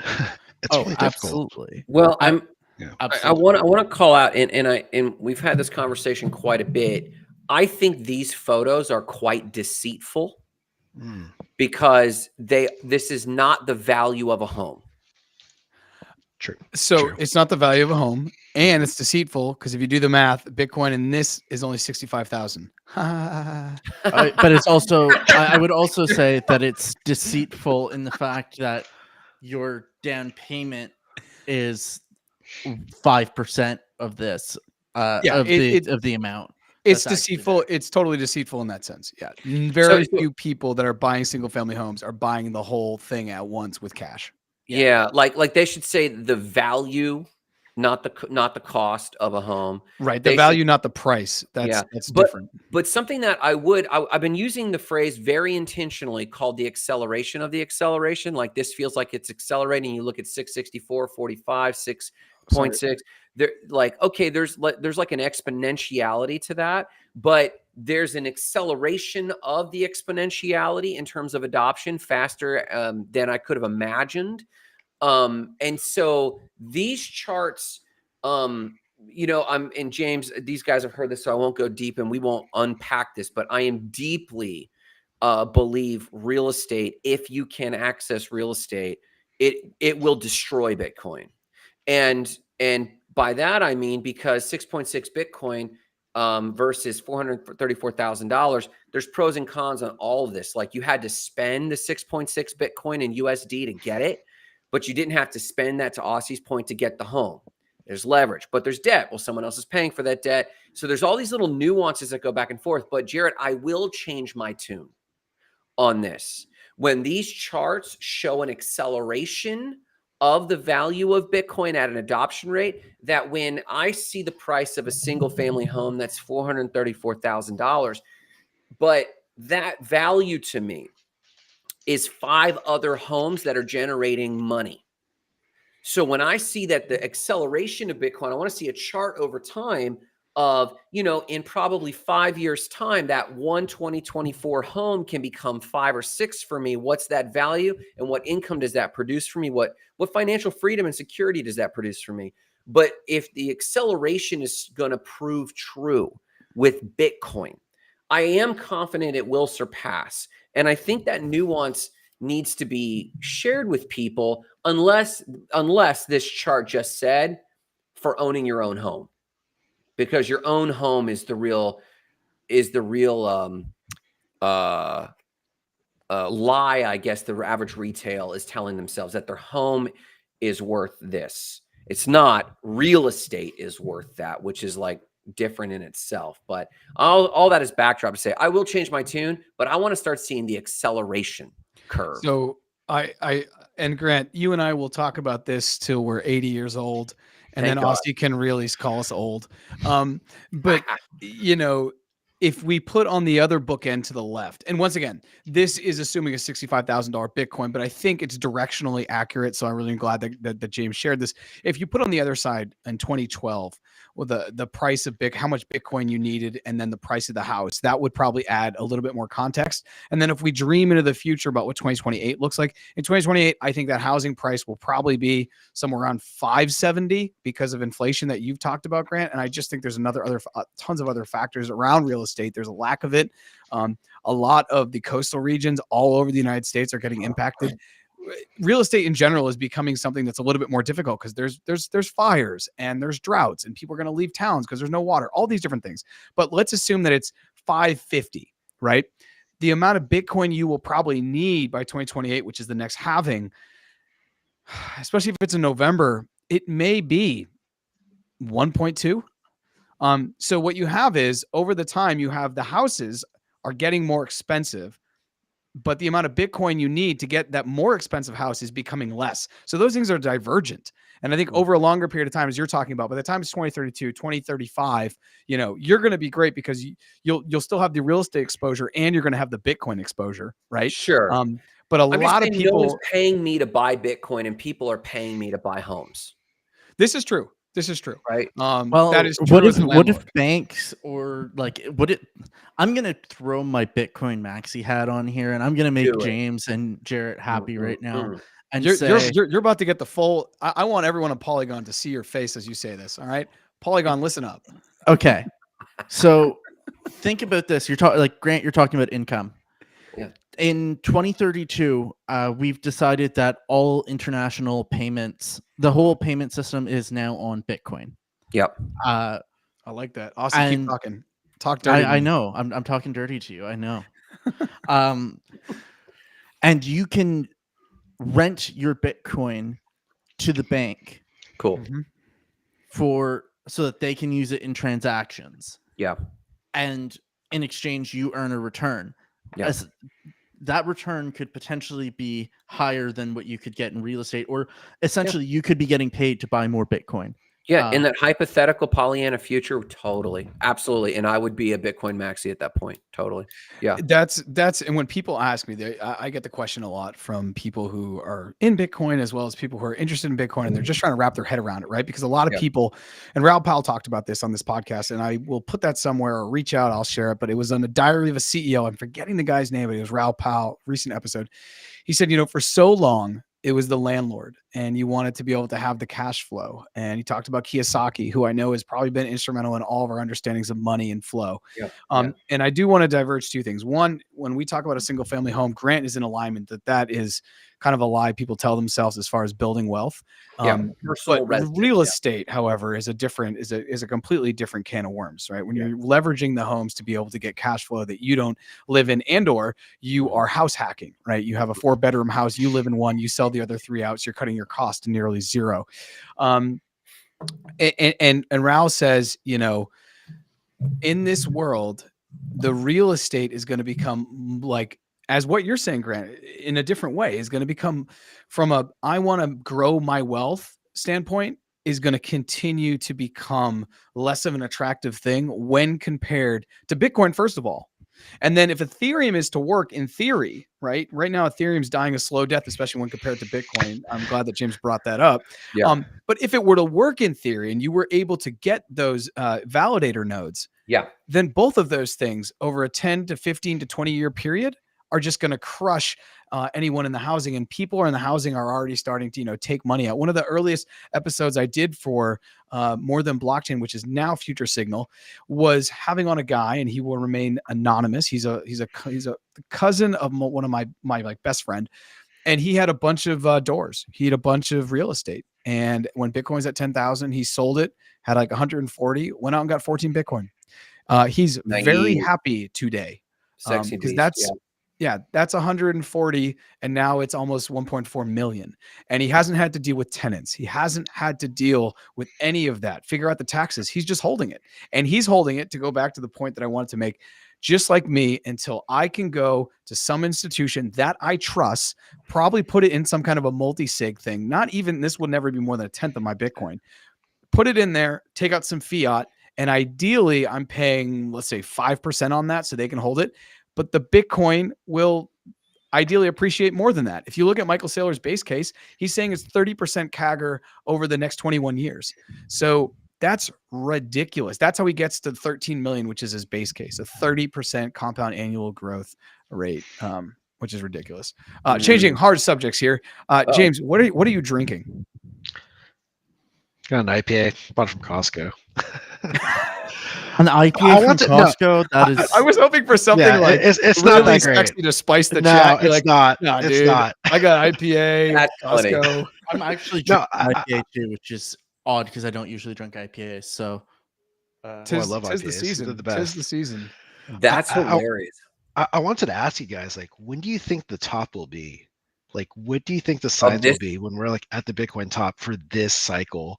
Because what's weird to me is like, I'm going to grab another seltzer. Continue to talk. Keep going.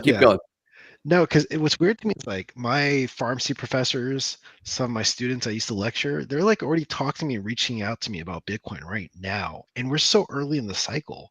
Yeah. And you see all these publicly traded companies coming in, the narrative of other countries possibly diversifying and going to Bitcoin. You know, what is this at the top? Because historically for me, it's like, okay, I got a family member who's talking about it. That's the top. But that's literally, I'm curious what you guys think. Yeah. So I'm in the same conundrum, because that has been my thing. When the average person hits me up, that's the start that we're topping off. But this feels different because it was so strong on everyone's radar last time that I feel like people are trying to move earlier. So I only say that to pepper in what you're saying. I agree. I have no idea how to eye this, because I'm like, should I be dumping a little bit just to pull some profits and re-enter at 70, at 80? I don't know. What do you got, Aussie? Okay, so this I like this conversation because it is a conversation I've been having internally, and actually I was mentioning this to Jarrett. It's a conversation my dad and I were having a little bit. We were saying I've orange pilled my dad, and James, like, I agree with you. I'm in some like deep DeFi chats where these people, a lot of these people, I haven't seen for a year and a half, 2 years, for some of them, and some of these people have started showing back up in my feeds, or started messaging me again, or messaging in the groups again, and I'm like, oh crap, I haven't seen you in a year and a half. Where have you been? And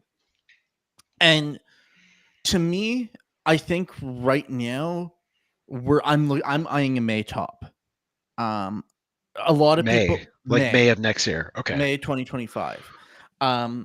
Because I think two things. Bitcoin has been just a bigger point of conversation and there's more advertising around it this time around than last time around.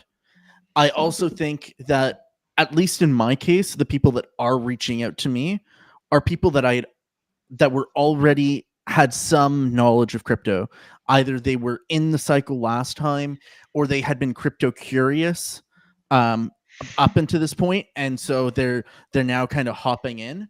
So in my mind, we're kind of at the start of what some people call the banana zone. Like The we're what probably zone? seeing the banana zone, which is when really Bitcoin and then alts go up exponentially and you don't see as many of the large massive dips. Essentially, it's when dips are for buying and like really for buying fast. And so in my opinion, I think a lot of people talk about, September through October or through November is a standard top. I think that realistically we front run that a little bit.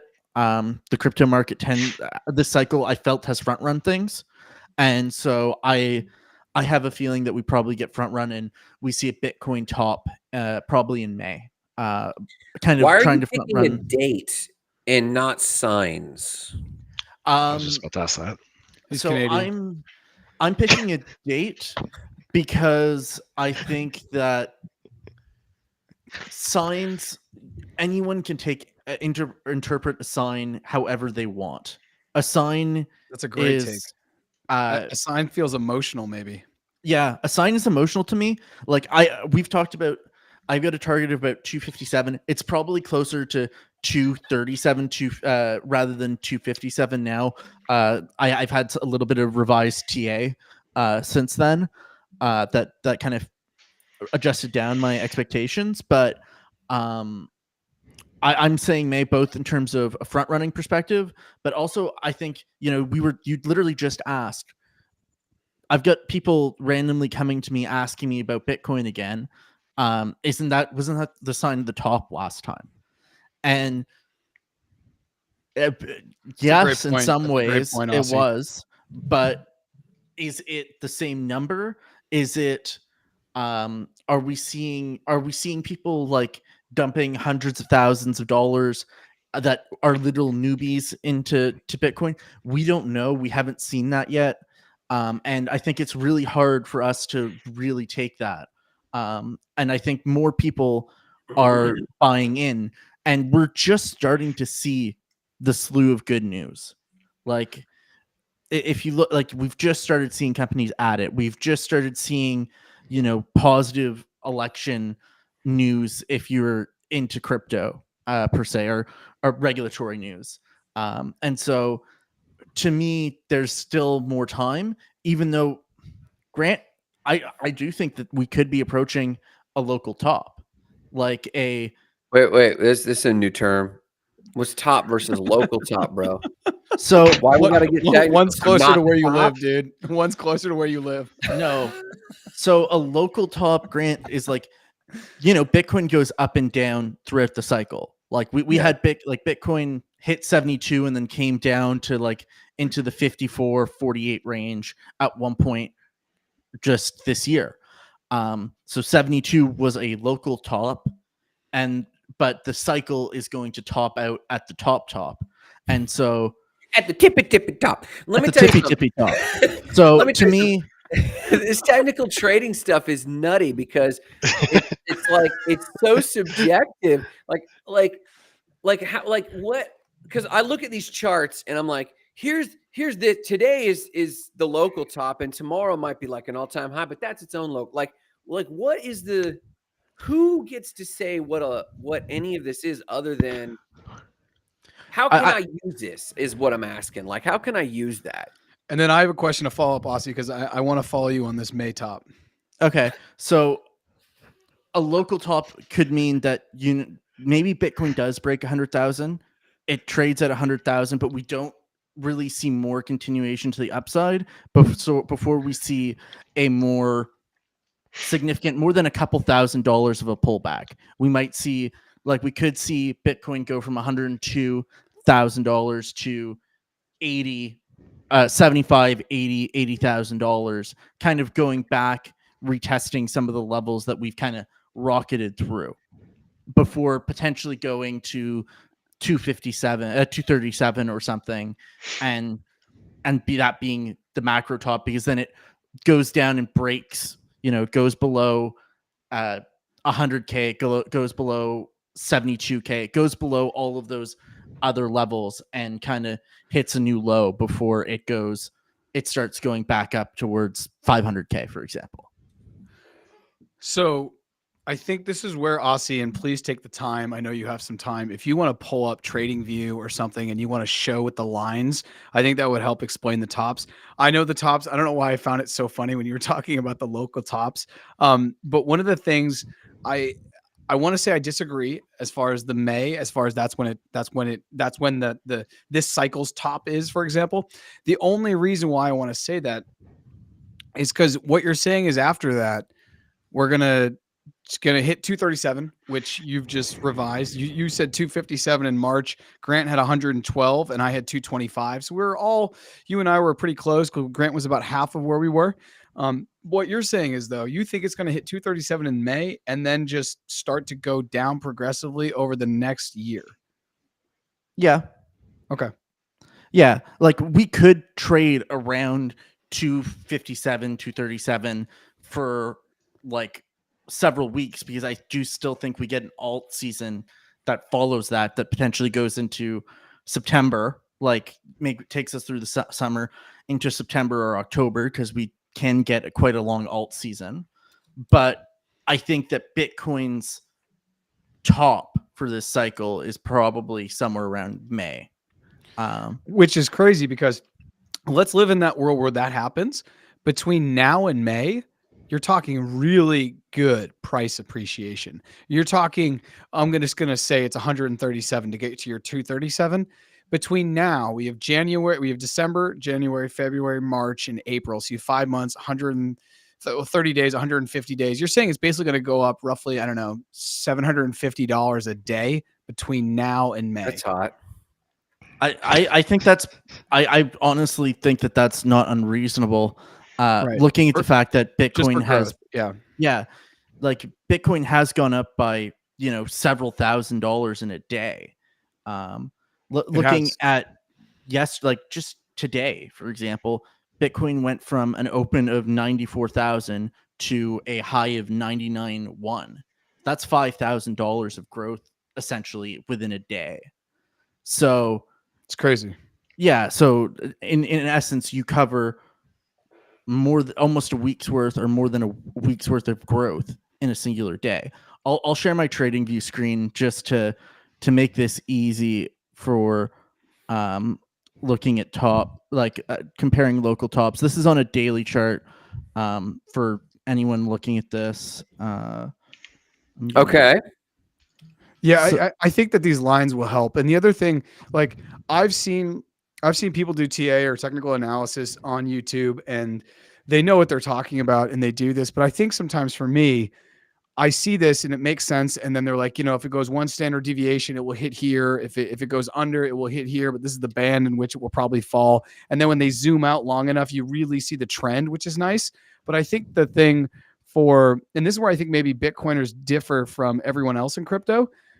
I don't have to look at this because I'm holding, I think if you have a different time horizon, maybe that helps. Or if you want to do a leverage trade, but I can't imagine that you spend a lot of time looking at Bitcoin in this, other than using Bitcoin maybe as the bellwether for the rest of the crypto market cycle. Also, I don't do a lot of TA anymore. Generally. Okay.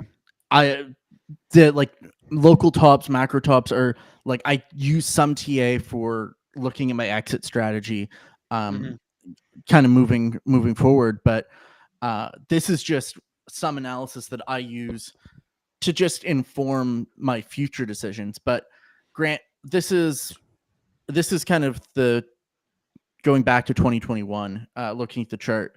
If we were to look at this cycle right here, this would be 74 or 73,000 would be considered a local top. because for the next 6 months or quite a while, we Was didn't that break March, that level. Aussie? I can't see. Was that March-ish? Yeah, is that it's when March. okay, when it cracked the 69, hit its new all-time high. This was before the halving. Okay. Yeah. And then, you know what? We continued we traded sideways and down for a while until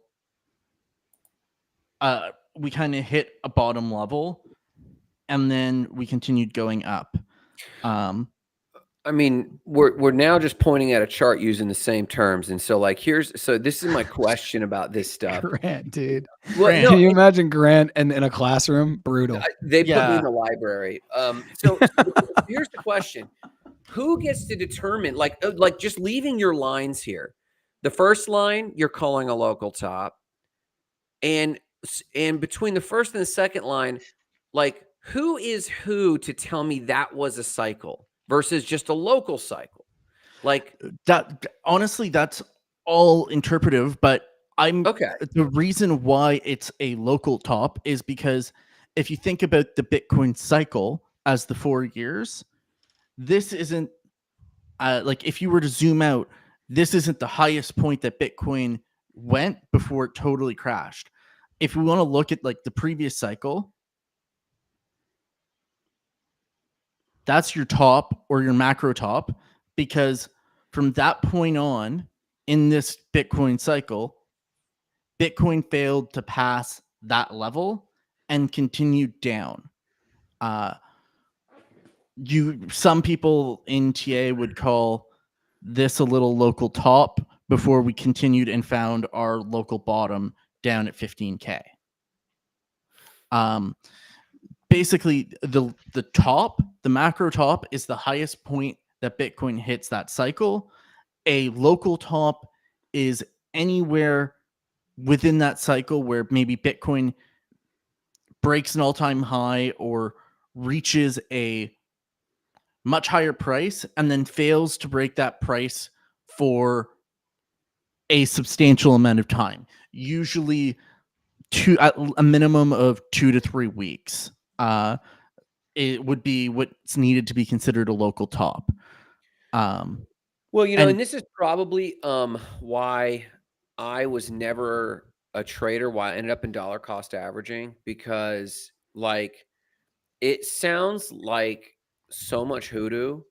Like I don't know how to make use of the words coming out of your mouth. Like how do I know it when I'm in it, for example? Like how do I That is not something I'm really great at. Like I was decent. Like I can read a chart and understand certain patterns, but frick, that is not my perfection.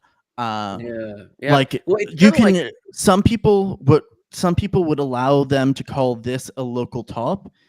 Is if you look at it, it essentially Bitcoin broke 69, came down, and then failed to break 71,000 4 or 5 times, and then kept trading lower, failing to break, trading lower, and failing to break.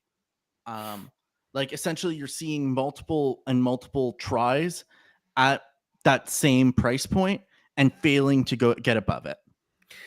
So I guess technical analysis has always been this thing like, hey, I'm trying to date this girl and I don't know what's going on. What should I do? And we go back and say, well, this is the time that I talked to this one chick and she rejected me. And this is the time I talked to this one chick and she was like down. And it's like, well, what was the continuous thing? Like, how do I know which I'm in? They're like, oh, we don't know. Yeah. And why are we having this conversation? Like, what? I don't we like, I will talking be about? honest. I don't know. There are people that are very, Yeah, we have very no good idea. at it. There are people that are very good at it, but I can just look at the big picture. I'll look at the big picture and it'll give me an idea of where things are happening. But So yeah, and so staying there, I'm actually very interested by that, Aussie, because I feel like you and I, when we talk about the cycle tops or even our predictions, when we made those predictions back in March, we were on a a live like this, and I say, hey guys, take out your pens and paper and write down your predictions for Bitcoin all-time high in the next cycle. And Grant said 112, you wrote 257, and I had 225. you and I were basically within, spitting distance of one another. And now you've even revised to 237. Totally makes sense. I, however, think it's September or October of this next year. In my last 2 bull runs, the summer is always so freaking hot in the calendar year after the halving. That is where I got in 2017. I got in June, July, and it was like I'd never seen anything like this work before. I got into XRP and went up 15x in 3 months. It blew my mind, right? Then I started with Bitcoin. That's what everyone should start with. And I got into XRP and did some other stuff. But the point is, then in 2021, right? That summer was so freaking hot. It was a little cool down in March of 2021 when Elon said he didn't want to accept Bitcoin at Tesla because of environmental concerns. Obviously, his whole thing is about the environment. He said that it cooled Bitcoin down, but into 2021, that summer got hot. It got steamy. So I just don't see a situation where we don't have like that crypto summer. But I don't know. I'm interested. James, actually, I wanted to ask you. Pull up my chart because I'm gonna have to go soon. But you want the chart? You want the trading view? Pull up my trading view for 2 seconds. Yes, sir. We had the cool off, and to me, I'm shifting the cool off from happening in March to happening in more likely May. But looking at this to this, like just those tops, is not exciting to me. It's not like Bitcoin went from 64 to 69 essentially. And so to me, I just don't, whether we get that second revival, that second wind from Bitcoin in the fall of 2025, maybe we do. But I also I've got a feeling that more or less the majority of gains that will be made in Bitcoin will happen by March or May of 2025. We can 100% agree on that, because all the money, this is good for anyone to hear, ourselves included, I'm talking to the mirror, all the money is made in the bear market. The only thing that is made in a bull market is ego. Do not chase wild unicorns in the bull. You will get burnt. You will watch a guy named Grant on YouTube and you will buy something called Wonderland Time. Okay. So no, all that's to say, Aussie, is I completely agree, because I do believe that by March, April this next year, Bitcoin's somewhere around 150. And if you look at that from its bottom, which was around 15,000, that's already a 10x. And then even if it goes up to 500, which I think is the most bullish you get, that's what? 3.25x from there, if that's when you buy in. So I do completely agree with you. All the money is going to be made by the time we get to the spring. I think we're just in a little bit of a disagreement as to when the top will be. I think it's going to push all the way to the fall, and I think it's going to continue to fall cycles. However, all of this is completely thrown off by the fact that if there is a Bitcoin strategic reserve and that is seemingly moving, everything we're saying doesn't matter, because we've never been here before. I 100% agree on that statement. And that if we see a Bitcoin strategic reserve, it will give credence to your fall top. Okay. So I will give you that. If we have a second reason, like a second coming of bullishness, and that gives us an opportunity, like a strategic reserve, I think we could see a local top, like a macro top in the fall of 2025. Second coming of bullishness. I love I know, I'm hearing that. So the question is like, okay, well, that's what's happening, but what are you doing? So how do you govern yourself? Like, as a dollar cost averager, what I'm seeing is this. I have a set amount I invest every 2 weeks that I invest. And as I approach what I'm sensing as some kind of local top, which I thought was a Canadian word for titties since we were on LinkedIn, It's 8 p.m. I hope all of it's 8 my professional connections are off. I've never met Grant. I do not know who he is. As we're approaching some sort of local top, I can't say it without laughing now.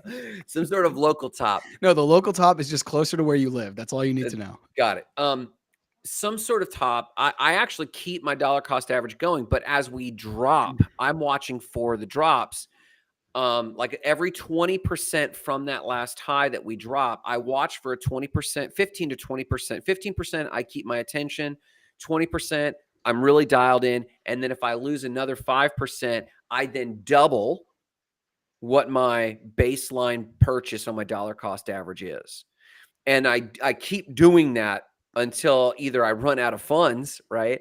Or it slows down in the fall slows down. And then I find I level set a new dollar cost average at that point, but it's about the same as what my dollar cost average was at the top before that major move happened. And then when I start scaling back up, because that amount was about the same amount as I had before it started falling off, I actually just keep dollar cost averaging again, meaning I don't increase it with every 20% or so. So like I actually have a strategy based on my hypotheticals of what's going on in the future. And what I didn't hear from any of this dialogue was, this is what I expected to do. Like I'm still like, but so what? Like, what do you do? I'm deployed. Like I'm not. Aussie's at war. I was just like, what? My funds are in the market, Grant. Like my funds I've actually leveraged up in the market, not in a significant way. Okay. My Bitcoin is being lent right now, and I'm borrowing at like a less than 50% of the value is what I'm borrowing against right now, and that was at a value I think of 90K. So I'm borrowing at about a 50% value of 90K. I haven't borrowed any more against it since. And I'm just in the market. I'm riding the market from here on out. I'm not DCAing every day. With my paychecks, if I have some extra money, although I'm right now in the process of building a startup, so not really I don't have a lot of free capital right now. But if I have free capital, then it allows me either to add to one of those newer, smaller positions that I'm like, oh, this could be like a short-term play for the next 3 to 6 months, or even sometimes it's a 2-week play that I just know that this is happening. They're about to they're going to get listed on Coinbase in 2 weeks.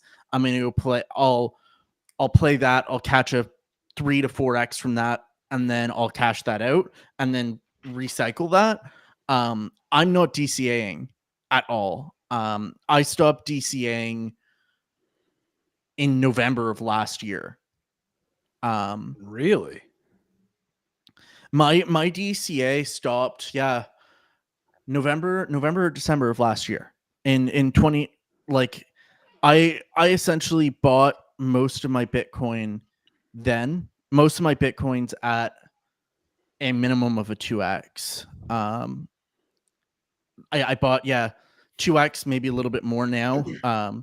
And so I haven't been DCAing Bitcoin. I've been adding alts, but I have not been DCAing Bitcoin for a good long time. I want to hop in and talk about the DCA, but before I do, Aussie, do you need to transition? Should we say bye to you? Are you leaving? Yeah, I'm gonna have to. I've got 5 minutes, and then I gotta have to transition. Okay. On the DCA is really interesting. I also turned off my DCA a couple months ago because I felt good of where I was, and I turned it back on though because I reminded myself that if I am a firm believer that this is going to go into the millions, then it's still very much on sale. And there will be a day when I look back and I'm like, wow, 95 was nothing because it's at 650 or whatever. Yeah. So I did turn the DCA back on. I think that that's really important. And I tell people all the time that if they're not in Bitcoin, what they should do is buy $5 of Bitcoin. And that's not going to change their life, right? That is not going to change their life. But what it will do is it will take some of their attention into Bitcoin and have them maybe open up CoinMarketCap every once in a while and say, hey, what is the price of Bitcoin? Because most people, They know exactly the first time they bought Bitcoin and how much they bought it for. Grant was talking about, he bought it first for $300. When I first got in, it was 7,000, and then it went down to 5,500 in 2 weeks, and I felt like I had done something wrong. But I remember that day very vividly. And the point being that when you buy your first $5 of Bitcoin, it changes things, because, like I said, then you just start to pay attention. Then you maybe open up CoinMarketCap once a week, and you're like, oh wow, my Bitcoin's doubled.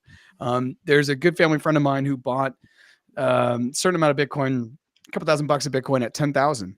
And he's got easy math to do for the rest of his life because he was on the tens. So now he knows he's almost 10x. And I think it may be incentive for him to get off the sideline and continue to deploy, even at $50 a week, even at $10 a week, depending upon where this goes. And if everything does get priced in Bitcoin, Jack Mahler said it the other day. He's like, we all know you can never have enough Bitcoin, but we all who have Bitcoin are very grateful for the Bitcoin that we have.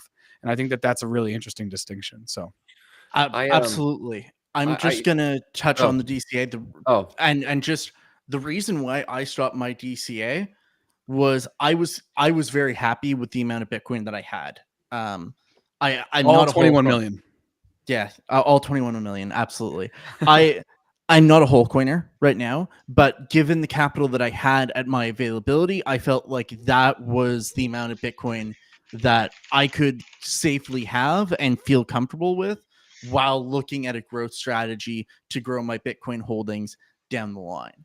And so I absolutely plan to, once Bitcoin hits my 237, or we approach that number, or the time horizon that I'm looking at for Bitcoin in terms of when that top might be, and I cash out a lot of my alts and everything throughout that time period, I'm waiting 6 months, and then I'm going to start a DCA and a DCA strategy that will be similar to yours, where I'll start at a fixed DCA, and as Bitcoin drops, it gets heavier.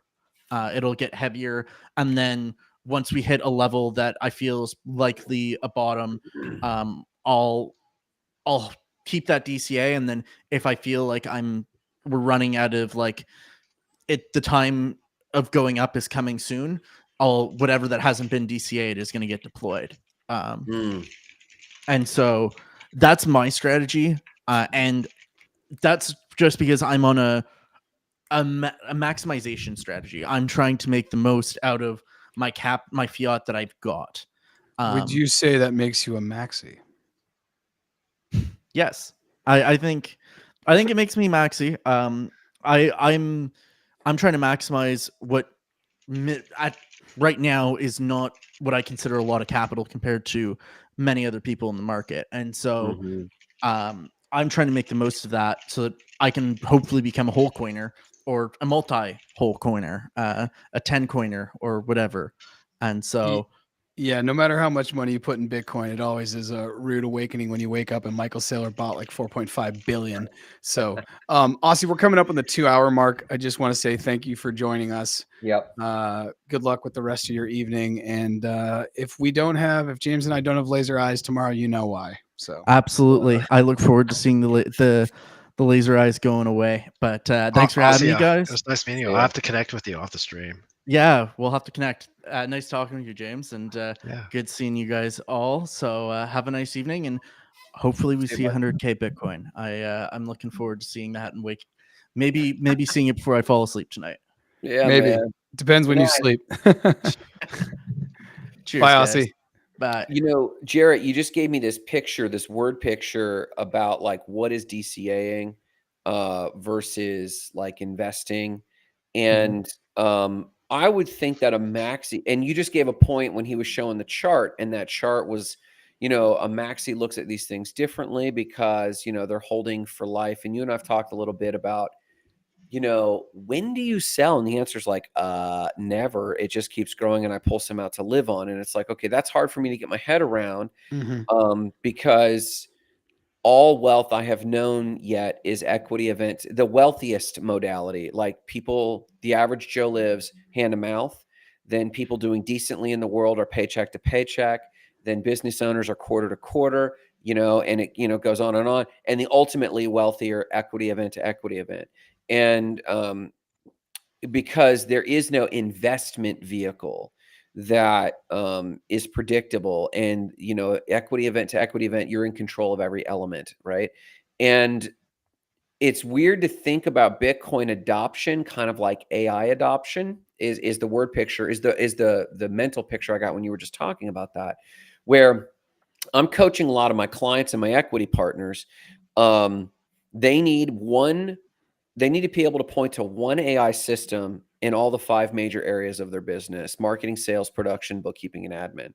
There has to be one identifiable AI, because we have to adopt AI to stay relevant. And it just makes sense. It's powerful and useful. And I would think if all the mechanisms are in place, meaning you have a debit card that's connected to your Bitcoin, like you can live life and I assume most of the infrastructure is there.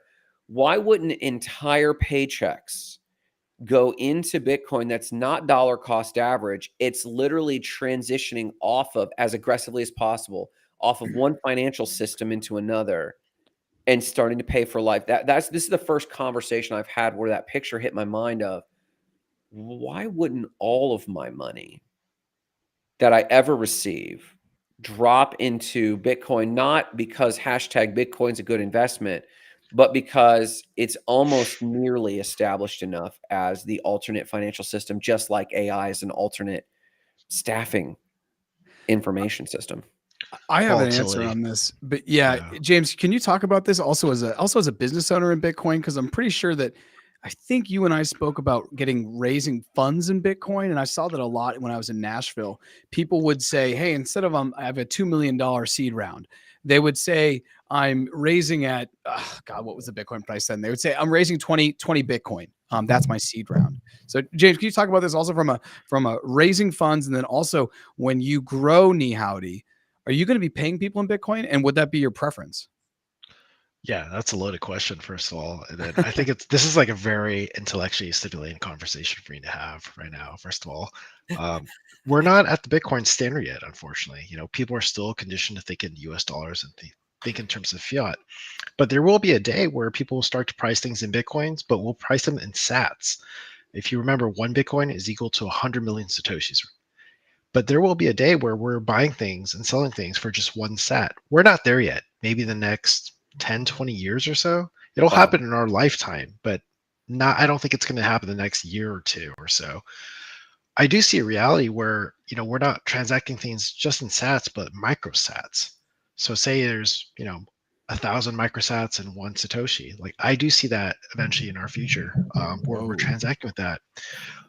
Why would you want to even take the US dollar in the first place? If you think about it, your bank can, close your bank account and you don't have access to US dollars. You can't have a hard time sort of transferring those US dollars or say that house or that asset, those stocks from country to country. Bitcoin itself is like borderless, it's permissionless. That's the most amazing part about it. If you buy a house, you have what's called leaky economic energy. You have to repair the roof, you got to fix the tenant, or you have to transition the tenant out if you have an issue. Say there's a flood, you have insurance that just lapses because they don't. You're in Florida and there's a storm and there's not that many carriers. Grant is in Florida. Yeah. Oh, yeah. It's rough out there. Well, I'm in California, so it's not that much better. Yeah. But yeah, going to your point about what is it like to raise in Bitcoin as a company? If I'm a founder, I think that's kind of dangerous because if you have to raise in Bitcoin and your return is mandated in Bitcoin, that's very hard to beat.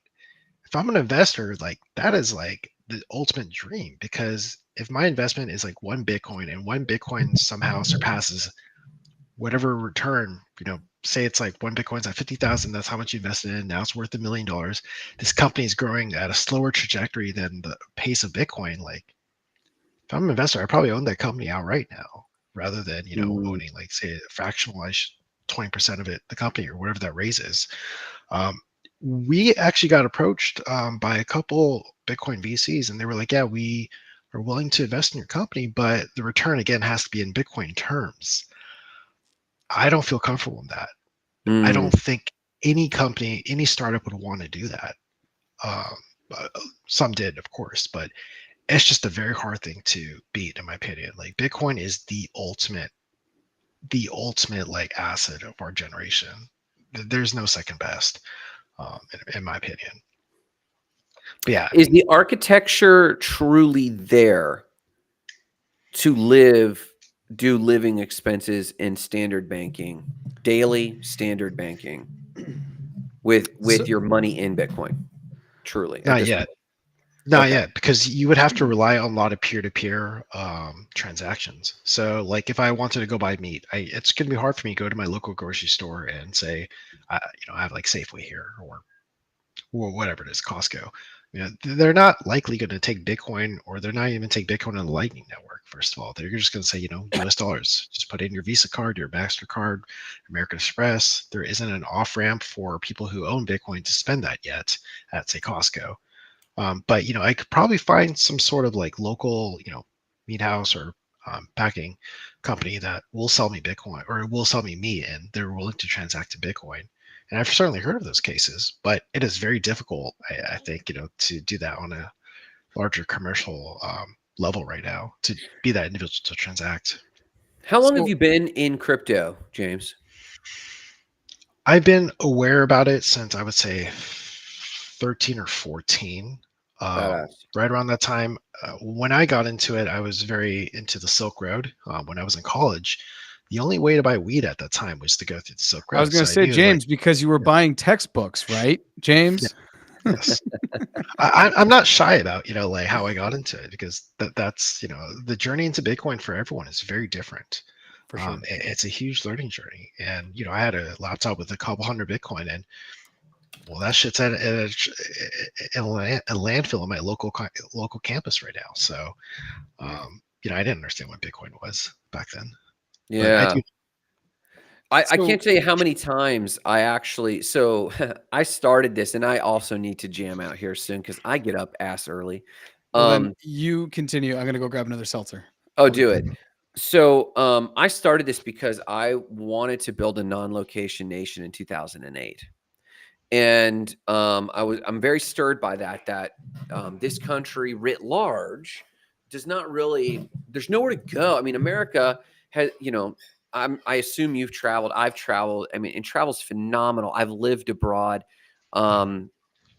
It still has all the people and amenities of what I want in a country, and diversity of landscape specifically that I want in a country. But there's a lot left to be desired from an ethos, from a value standpoint. And so just making a statement piece, I went on this thought experiment of building a non-location nation back in 2008. And I needed a Department of Treasury. It sent me on a journey to find, alternate currency sources. And, I thought, well, to be recognized by the UN, you got to develop, you got to defend your assets. So I was building this on Second Life. And then I was trying to connect with the Anonymous Collective on the dark web, because I would think, well, I could conscript the Anonymous Anonymous to protect who we were, because we were a digital non-location nation. Our assets were digital in nature. And I was like, oh, this is a great thought experiment. And then I came across Bitcoin. I'm like, this is fantastic. So there have been several moments since I found Bitcoin that I thought, I'm going all in, not just on Bitcoin, but on crypto in general. And there's been several really strong initiatives to make it fluid. One out of Singapore back in, I want to say 17, had a good credit card attempt to do direct from your wallet at the time. I don't remember which wallet it was. Go right from your wallet to a credit card purchase and just live on that. And I've just attempted it and been frustrated with it so many times and I think this is what's going on with the macro ethos around Bitcoin just being digital gold instead of digital cash. And that change has got to happen, I think, sooner than later. And then I would go on. I wouldn't be dollar cost averaging. I would literally take my entire pay and convert it immediately just on freaking Coinbase and MetaMask or wherever it needed to be, to off ramp, and then maybe put it on a credit card and just pay that credit card off once a month, and kind of go the other direction with it. So instead of earning null interest in my bank account, I was earning, 30% CAGR on something like Bitcoin. So I thought I'd ask, just because I asked you how long you've been involved, because I've been involved long enough and have attempted enough times that I've just kind of given up trying. And now I find, though, that psychologically I'm just treating it like an investment. And this conversation is making me realize I got to treat it as an alternate lifestyle, not an investment, you know? Yeah, I mean, most people who are into Bitcoin right now, they buy it, they look at it as an investment. They'll say, look, I'll probably spend this sometime in the future, but probably not right now. The cool thing Yeah. about Bitcoin is it's infinitely divisible. Like, yes, the code right now goes to 100 million sats for one Bitcoin, but you can soft fork the code and say, look, one Satoshi is worth 100 whatever thousand micro Satoshis or whatever that is. You could use things like the Lightning Network, which, by the way, it's a layer 1 to layer 2 sort of like solution. You transact in Bitcoin natively. All the other, cryptos that are out there, like say Ethereum, which has like a ton of different layer 2s, you can't even transact with like Ethereum natively when you do these bridges from like layer 1 to layer 2. It's weird to me. It doesn't go back, it's not unilateral. It doesn't go like bi-directionally. But in terms of like actually transacting the Lightning Network, it's very cheap. Like the transaction fee is like 1 Satoshi to transfer whatever de minimis amount you want. So I think that's a great thing. Yeah, that's big. That's big. And then does Knee Howdy, I assume Knee Howdy, just as a practice, carries a balance sheet of Bitcoin just as an entity? Yeah. We do. Yeah. We had a very long talk about this with our advisors, as well as our other co-founders. Some of them are Bitcoin maxis, some of them are just, they understand it, but they still think in fiat dollar terms. But I told them the way we're going to run this company is we're looking at where the market, industry, and the economy is going to be in the next 10 to 20 years. We really think Bitcoin is the best asset in this world, and that's why we try to put everything in our balance sheet as much as possible into Bitcoin. You raised a good point. So from a business management standpoint, we follow the profit first methodology. I don't know if you've ever seen that. Most companies at this point operate on some version of it. And that sits in an account all quarter long. And every quarter we decide, are we just going to pay this out and take this and run with it? We never do plowbacks. We never reinvest it. It's meant to be profits so that every stakeholder feels that joy at a regular enough cadence. And so, but just that act alone of, instead of holding that at a Capital One account, holding that in a Coinbase account, to catch, because what is that? It's not about timing the market, but time in the market and just letting it ride. That might be a first initial step. And then finding what other accounting or bookkeeping accounts could just be held in Bitcoin, even operationally, between payout cycles. We basically do all of our business twice a month, whether that's paying out, reducing debt, whatever that is. There's like 2 moments every month we do that in. And just this conversation, that might be a token step. Maybe not, the personal living isn't there to put on, to just swipe right from a card from an account. And I'm sure it's got to be there in the next year. How long before you think some of this architecture is just solid in place? What do you guys think? 5-10 years, maybe. What? I think it's way. I think I'm a little bit more bullish on that than James. I mean, Really? Coinbase, you already have. You can use your crypto on a debit card to buy stuff. And I mean, El Salvador, there are many people. You're right. I never got my card. Yeah, in El Salvador, you can, there are people that are living on a Bitcoin standard. And something that I don't think Grant has enough time, because Grant sounds like you're ready to transition soon. You asked the question. If I got to bail, I'll bail quietly. Go ahead. Yeah, no. The thing, I think you and I could talk about for days, and I definitely could talk about with many Bitcoiners, is the world in which, let's live in the world where Bitcoin's worth $1 million. And then you go from Bitcoin to the US dollar, and then you go from the US dollar to the Mexican peso. You could probably live in Mexico in perpetuity forever, because every year you're going to maybe use 3% of your Bitcoin, which is $30,000. But every year you're going to use actually less Bitcoin, because it will actually be worth more in fiat as the Mexican peso devalues. So that's an exciting world for people who have been holding a long time or who have a certain amount of Bitcoin, because I do believe that that's going to be, you're going to find people that are financially independent and financially free, wandering the earth and just leveraging currencies. And maybe that's someone who has 100 Bitcoin and now they live in the United States and they have $100 million and they're still spending $100,000 a month.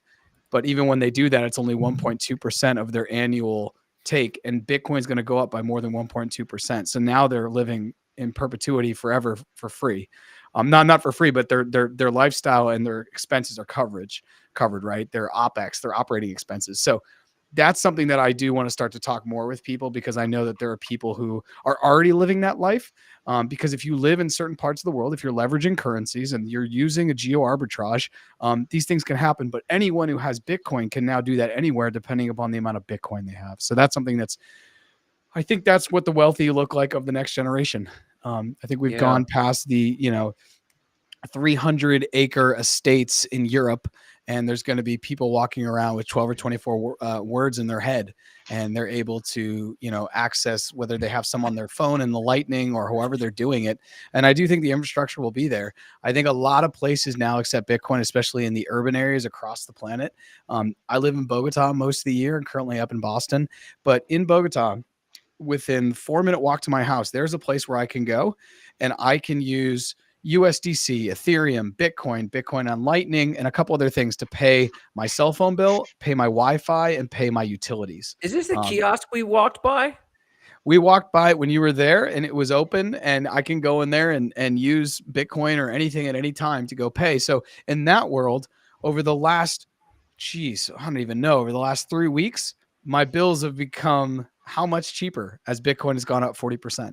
So I think that that's a really exciting thing. A lot of people like to live or retire in other parts of the world because it's cheaper. Well, if you're on a Bitcoin standard, you may be able to stay where you are and it will become cheaper because you literally have a different currency. And that's something that's, I think, really exciting for people. Well, and here's what's some interesting, and then I'll leave you guys with this thought. And James, we could totally connect another time. I really, really love your vibe. Future Shock. I'm all about this book right now. And by Tofferty. It's on one of my shelves here. I've been reading it off and on.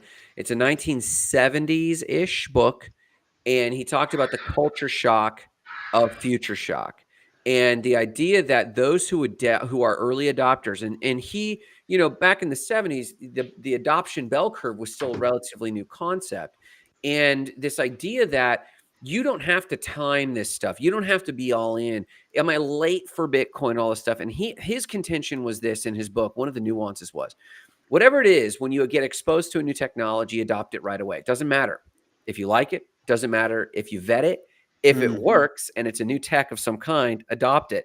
Because even if you introduced it to somebody tomorrow or a week from now or a month from now, even if they quote unquote catch up, they'll never catch up because you've now been in that, and there's an acceleration that you cannot ignore of me being exposed, me knowing how to exchange my crypto on Coinbase alone. I still get texts. How do I get Bitcoin? Just the fact that I know Coinbase. Well, I can show them how to do that, but I'm still moving at such an accelerated pace about this that they become stratified. But he does call for just expect the friction of culture shock, but based on you being basically you living the future relative to them. And mind you, Mark Zuckerberg and these people are living on the future relative to us, right? They've got technologies that they're just like slow rolling because the public can't handle it, right? And so this idea, I have thought about this quite a bit as it comes to AI and in business and just the conversations I have in the street. I can't talk to people about what's going on. They're still asking me about SEO. I got to tell them, like, because James, one of my companies is a website, and I'm trying to talk to them about optimizing their content in general for social SEO, social optimization, and now AI chat optimization so that their content could percolate at a local geography to get ranked on their content. And they're still going, hey, is my site SEO'd or not? And it's like, oh my God, we're having a conversation, and they've become stratified in that.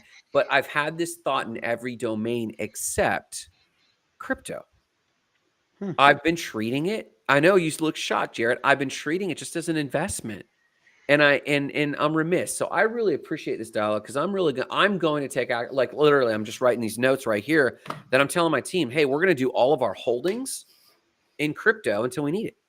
And that's that token step of, because Jared, what you're saying, and and we've said it kind of a variety of ways, just reinforcing some of the imagery of if my money is just sitting here and they're debasing while I'm appreciating and while adoption is happening, like it's an exponential spread. And it just like cash on cash, it's an exponential spread. And even if I do a good work and get them onboarded, I'm still light years ahead, bro. And so it's in some ways it's about equity. In other ways, it's about not leaving anyone behind, but allowing there to be a little bit of disparity, not a lot, just so that you can still buy the goods you need, so to speak. So I really appreciate this. I'm going to bail, let you guys finish out. Thank you so much. I'll leave you guys on that note. Have a great one. Take care. Grant, thank you so much, man. See you guys. See you, Grant. So I want to pick up with what Grant was just saying, and it's great to know that you guys have a treasury as well. And I want to do some shills. If you're watching, no matter where you're watching, follow Nihowdy RX on X. You can follow Future Signal Pod on X. You can find both of our brands across social. So just wherever social you're at, see if we're there. If we're not there, we're definitely on X. I'm on LinkedIn. I think, Nihowdy's definitely on LinkedIn, YouTube as well. And so anyways, I'm going to leave that up. One of the things I wanted to kind of build on that Grant was just talking about and that we've been talking about, and let me see if I can figure out how that's not so dominating. There we go. Is your company has a treasury. And if you're watching this right now and you're a small business owner, and we're coming up on Small Business Saturday, and actually Grant will be back on the Future Signal podcast on November 30th, which is the day after Black Friday, Small Business Saturday. And we may actually touch upon this now that we've just had this conversation. So I thank you for helping me liaise that a little bit. But right now, if you look at all the small businesses in America, I don't know, there's 2 million small businesses, 1 million. Let's say there's 1 million small businesses. It's a round number. The amount of small businesses or businesses in general, and we already looked at the amount of publicly traded companies that have Bitcoin on their balance sheet. It's, for me, less than 1% of all companies. So right now, what you're doing is probably, it's not common, right? But I do think in 5 years, there's going to be a large investor group. The investor group will grow. The VC money will grow. The money that's interested in buying companies or buying shares or doing an M&A is going to grow, where they're going to be like, oh, you have Bitcoin on your balance sheet? Check. That's a plus. We're really excited about that. That actually separates you, James, and Nihowdy, where we want to invest, as opposed to this other company that is also in the pharmacy space, but they don't have a Bitcoin treasury. I totally believe that is the future, and that is where we are headed. And one of the reasons why I believe that is because I work for Compass Mining. If you're interested in getting into Bitcoin mining, please go to compassmining.io. I will show that as well. And when you look into the mining industry with the public companies, there's about 30 public companies that are traded in the United States. One of the strongest things that they always talk about in their balance sheet is not cash. They don't care how much cash you have. It's how big is your hodl. That's it. Mm-hmm. How much Bitcoin do you have on your balance sheet? You could even have the cash equivalent of $1 billion in Bitcoin and $1 billion in cash, and they're way more excited about the $1 billion in Bitcoin. Because as we move towards that Bitcoin standard, as we move towards that world where, you're going to be able to use Bitcoin in places, I've always said, I think in real estate in the next 10 years, so I'm saying by 2034, there'll be a premium where you and I go to bid on a house and it's $1 million. And I actually show up with Bitcoin and you show up with fiat. They're going to sell me that house for $900,000. They're going to actually give me a discount just because they want the Bitcoin and they don't want to figure out how to move that money into Bitcoin. So anyways, absolutely. Yeah. Have you had why wouldn't you? No, I mean, I have, but the more theoretical thought experiment here is like, why would you want to take cash when you could take Bitcoin? If you think about Bitcoin and you have custody of your own Bitcoin, no one can take it away. It's a bearer asset. There's no one out there who can say, look, I'm putting a lien on your Bitcoin, or, there's a lawsuit, there's a judgment. You have to give me your Bitcoin. It's software, it's code. Like, you cannot take it away from somebody. It is absolutely the best asset in this world that has the best property rights. No one can take it away, as opposed to cash. Well, first of all, I mean, is the cash really in your bank account? I mean, if you look at the, financial statements of banks, like, they lend out your money and earn interest on it. They don't even have your cash on hand to begin with. your account can be closed down at any point in time. Say you make a political statement that the government doesn't agree with, yeah, it can be closed down. There's a lawsuit, there's a lien, tax liens. Yeah, that cash is gone in your bank account. There will be a future where people will start to look at Bitcoin and say, look, I mean, this is the ultimate asset to have. Why would I not want to have this over cash? But trying to educate people and having them understand why Bitcoin is far more superior than, say, the US dollar, that is a very long sort of educational cycle. I mean, for me at least, it took at least a year or two for me to understand like what Bitcoin truly is, the power of it, and the impact it'll have in the future. But try to extrapolate that for the everyday individual who works, say, in a government subsidized industry where they're fiat privilege. It's a very hard conversation to have. It's a very difficult conversation to have. I think I assume you've read the Bitcoin standard, yeah? Yes. Have you read the book. fiat standard? I have not, but I do know it's the next book you're supposed to read. Yeah, well, if you're in the Sifo-Dyaan lore, it's the next book that is of interest, I should say. And Sifo-Dyaan touches on, in the Bitcoin standard, he builds on this idea that like in the fiat standard, in the world where we're printing money, there's all these things that basically come to rise that shouldn't, right? Just because we have an excess of cash. And in the fiat standard, he really kind of dives into some of those things more and talks about, all of the basically things in society that shouldn't exist if we were on a Bitcoin standard, but are able to flourish if we're on a fiat standard. And I think a lot of those things that you've just talked about are definitely threatened by a Bitcoin standard. And so I'd never actually considered why there would be pushback beyond just this is three things I don't understand. This is energy, this is tech, and this is finance, that it may actually be threatening to their livelihood. And one of those things, which I think has been a motif in both of our lives, because we're roughly the same age, is war. We in high school, I remember graduating around, I was 18 in 2005. And, it was like, hey, is there going to be like some kind of a draft? Like we're going to war type thing.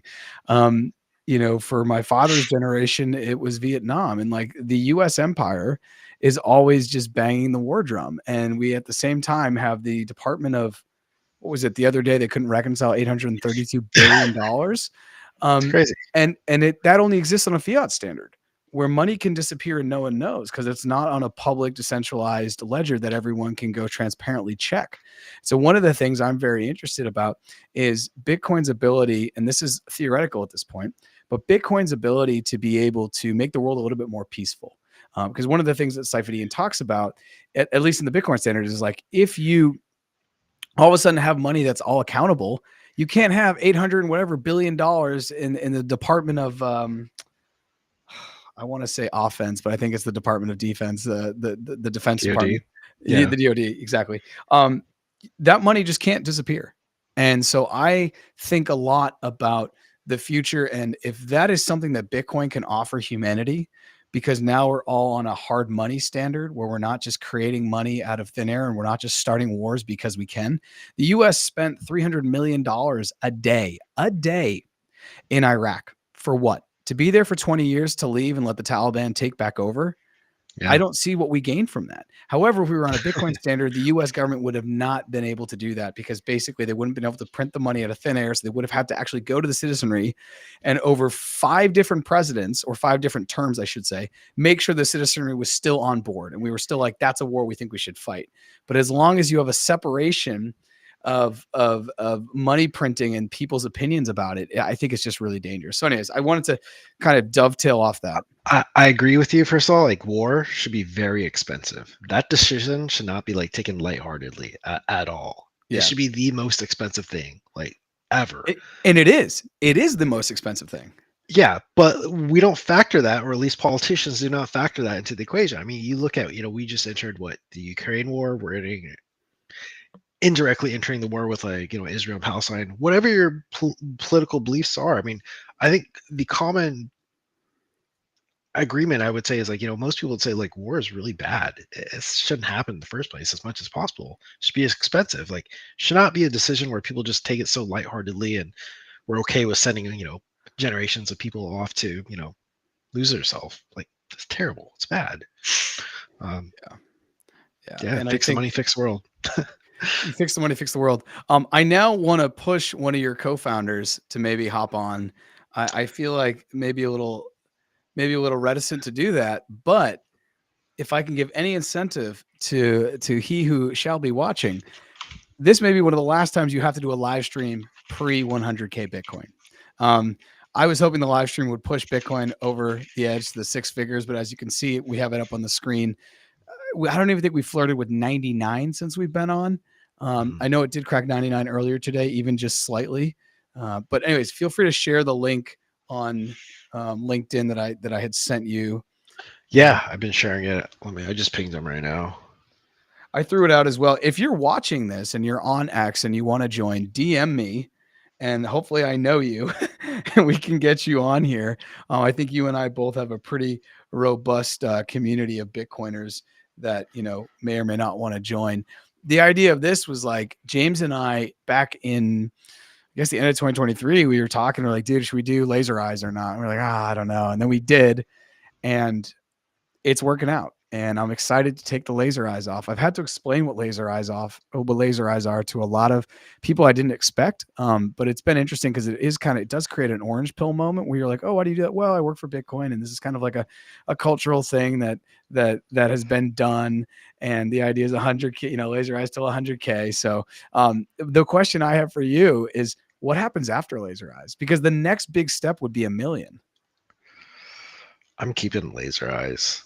You're keeping them? I think so. It's who I am. Part of who you are inside. now. Yeah, it's. I mean, once you learn about this, you can't shut up about it. It's.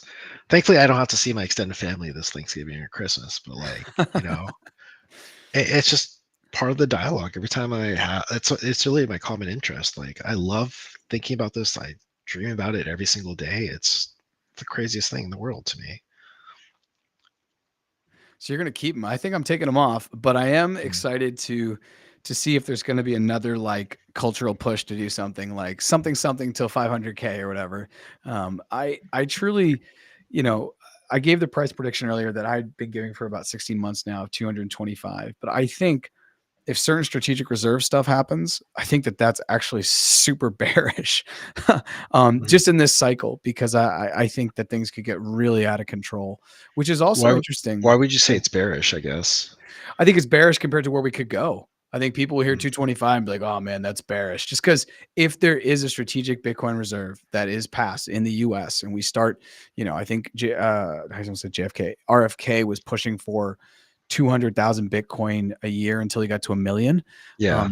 If the US goes after 200,000 Bitcoin, mind you, Saylor owns like 225,000 maybe, and he's a privately traded company. He's been able to move at the speed of light. So I think we'll move slow to it. And so a lot of countries will have that can move quicker and that can just deploy capital will be able to front run the US. And the US can't do anything around this without it being really loud. And if you don't follow Dennis Porter, I will totally shill Dennis Porter on this channel. He gets on planes every day. Right now he's at the North American Blockchain Summit. He is absolutely a partner of Bitcoin and a partner of the Bitcoin mining industry. He's been on the Compass Mining podcast. He is constantly tweeting about their strategic reserves, right? So I don't think that there's a way for the US to really move this forward without it being so obvious what's about to happen. When people are being like, oh, well, Congress is going to meet then, and then they're going to vote on it, and then this is going to happen, and this is going to happen. You're going to have weeks, months, if not like a year to front run this. And I just think that there are going to be other countries that are smaller, that are oil nations, and that are run by private families that are going to be able to put billions ahead of it. And even though it's going to be a $2 trillion asset, if Saudi Arabia, for example, says, hey, you know what, we're going to put 50 billion in this because we can, dude, it's off to the races. It's just like China's going to have to go. Russia's going to have to go. The G7 is going to have to move. The US states will move faster than the federal government. And then I just don't know. So that's why I think some people hear that. And I've had people tell me, they're like, dude, 225 is bearish, when it was 48,000. And I would say that on this channel and publicly and privately with friends, it was like, that's crazy, man. Why you're like, don't dream, so. Yeah, no, I totally agree with you. I mean, it's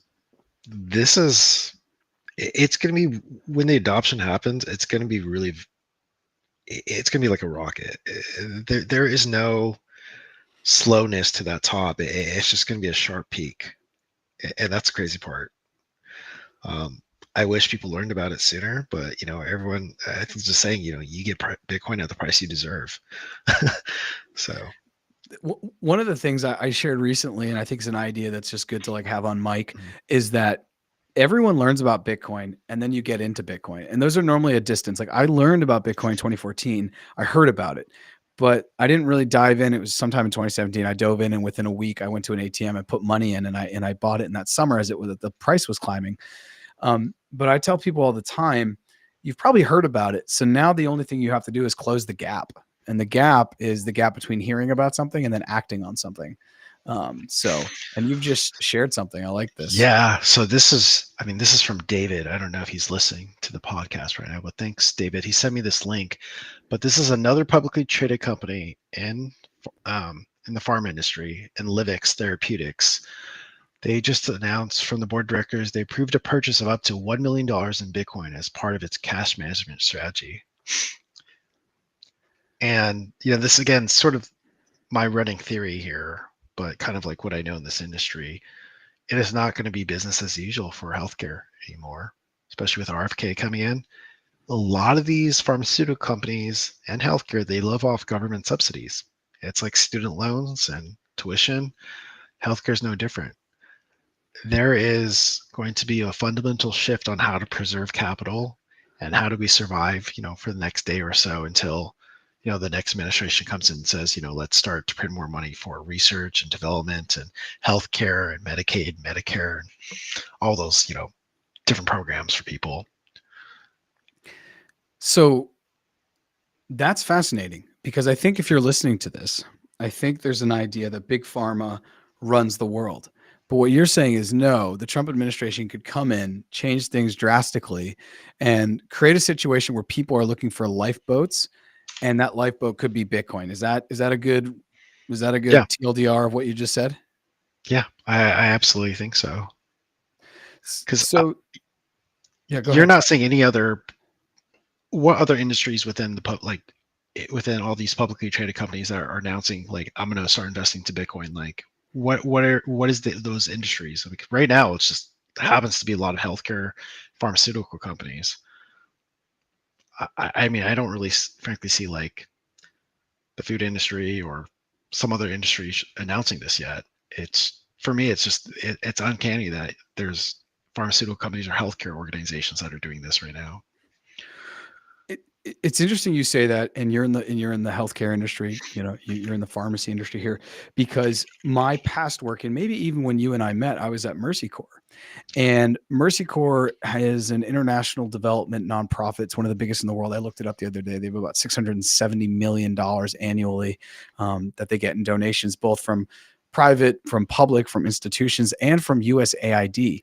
And when Trump came in 2016, he put the kibosh on a lot of USAID that was going to Latin America specifically. And I have a lot of friends who have nonprofits. Either they work there, they run them, or they're part of a bigger organization like Mercy Corps. And, when your funding gets cut in half, you may actually be firing more than half the people. That's just how that works. And your programming may totally go out the door. So one of the interesting things is that right now, Bitcoin is showing up as a life raft, because if the Bitcoin price is going to continue to go up over the next year because of the things that we've been talking about, then maybe what nonprofits need to do is, lay off half the people, take $1 million, $2 million, $3 million, whatever they can, buy some Bitcoin, put that in their treasury, and take advantage of the overall market condition and the bullishness. And it's the one thing that if you're on the side, the international development world, which is very progressive and very liberal, that is the one thing that maybe they should be taking away from the Donald Trump candidacy, is that Bitcoin is not going anywhere. And if you're going to have to live on an administration that may not be funding you through the government, fund yourself by buying some Bitcoin, holding it on your treasury, and staying closer to that. The other thing is, from a donation standpoint, as Bitcoiners get more and more wealthy, if you're a nonprofit and you are running programming in Guatemala or Honduras or Colombia or any of the countries that are south of our border, Bitcoiners may, when they're in freakish profit, they may want to help you out, Mm-hmm. So I think Bitcoin is going to be a life raft for many many industries, but I was so interested with the pharmacy because in my head, from where I am and where I work and live every day, I'm like, oh, big pharma's fine, right? People in healthcare are going to be fine. But to hear you say that and then to show multiple cases over this stream of like, this is a company even just buying $1 million of Bitcoin to put in their treasury, which maybe isn't a dent for them, but it's a signal, right? And a little cheesy here, but that's why I rebranded to Future Signal. I want to talk about Bitcoin as a future signal. I want to talk about AI as a future signal. I want to talk about other things that are happening in the world and try to stay ahead of them. So if you are a small company or you're working for a nonprofit, you need to go talk to the people in charge, especially if you think, as you're saying, you think that there's going to be a disruption due to your funding or your industry because of the new administration that's coming in. Bitcoin could be the thing that's going to keep you out of that hot water. Yeah, definitely. I mean, if you think about inflation, right, we have printed about 80% of all the circulating dollars, I think, within the last 5 years or so. It's I a mean, lot. things are just inherently going to get more expensive. I did this study actually, and I haven't released it yet, but we basically looked at about 200 drugs in America that Medicare as an entity pays for. And we decided to look at a retrospective study of like from 2018 to now, how much have these drugs gone up in price? And drugs that have been on the market for like 20 years or more, they've gone up like at least 500%. 500%. Yeah, since they've been released. Drugs less than, I think, like 20 years, it was about like close to 250% on average. But from that data of like 200 drugs, we cherry picked a few drugs, and I'm just going to read off some of these medications, and I'll release a study. And I'll let you know. It's going to be on our website, Howdy. But well, you're going to come back on the Future Signal in January, so you can chill then. No, I mean, I'm just going to like point out to you a couple of like interesting drugs like that have gone up, and I'm going to tell you what it looks like on a Bitcoin standard. You may have heard of the drug Eliquis. It's an anticoagulant. It's used to prevent like people from having heart attacks. Very similar to warfarin. Very popular medication. About 4 million people in America take it. But from 2018 to now, the price of it has gone up 42%. But if you price that on a Bitcoin standard, that price has gone down 69%. Okay, just to review. Yeah. So is it from 2018? From 2018 to current day. So 2018, it's gone up in fiat and 42%, but on a Bitcoin standard, it's gone down 69%. Yes. Okay. Another drug I'll read off to you, Januvia. This is very common for diabetes. About almost 1 million people use it in America. From 2018 to now, it's gone up 33% in price. In Bitcoin terms, it's gone down about, again, 69, 70%. And I could do this with so many different drugs that, a lot of different Americans use. But this idea that I'm trying to tell people, or at least get them to look at, is like looking at healthcare on a Bitcoin standard, it's getting more affordable.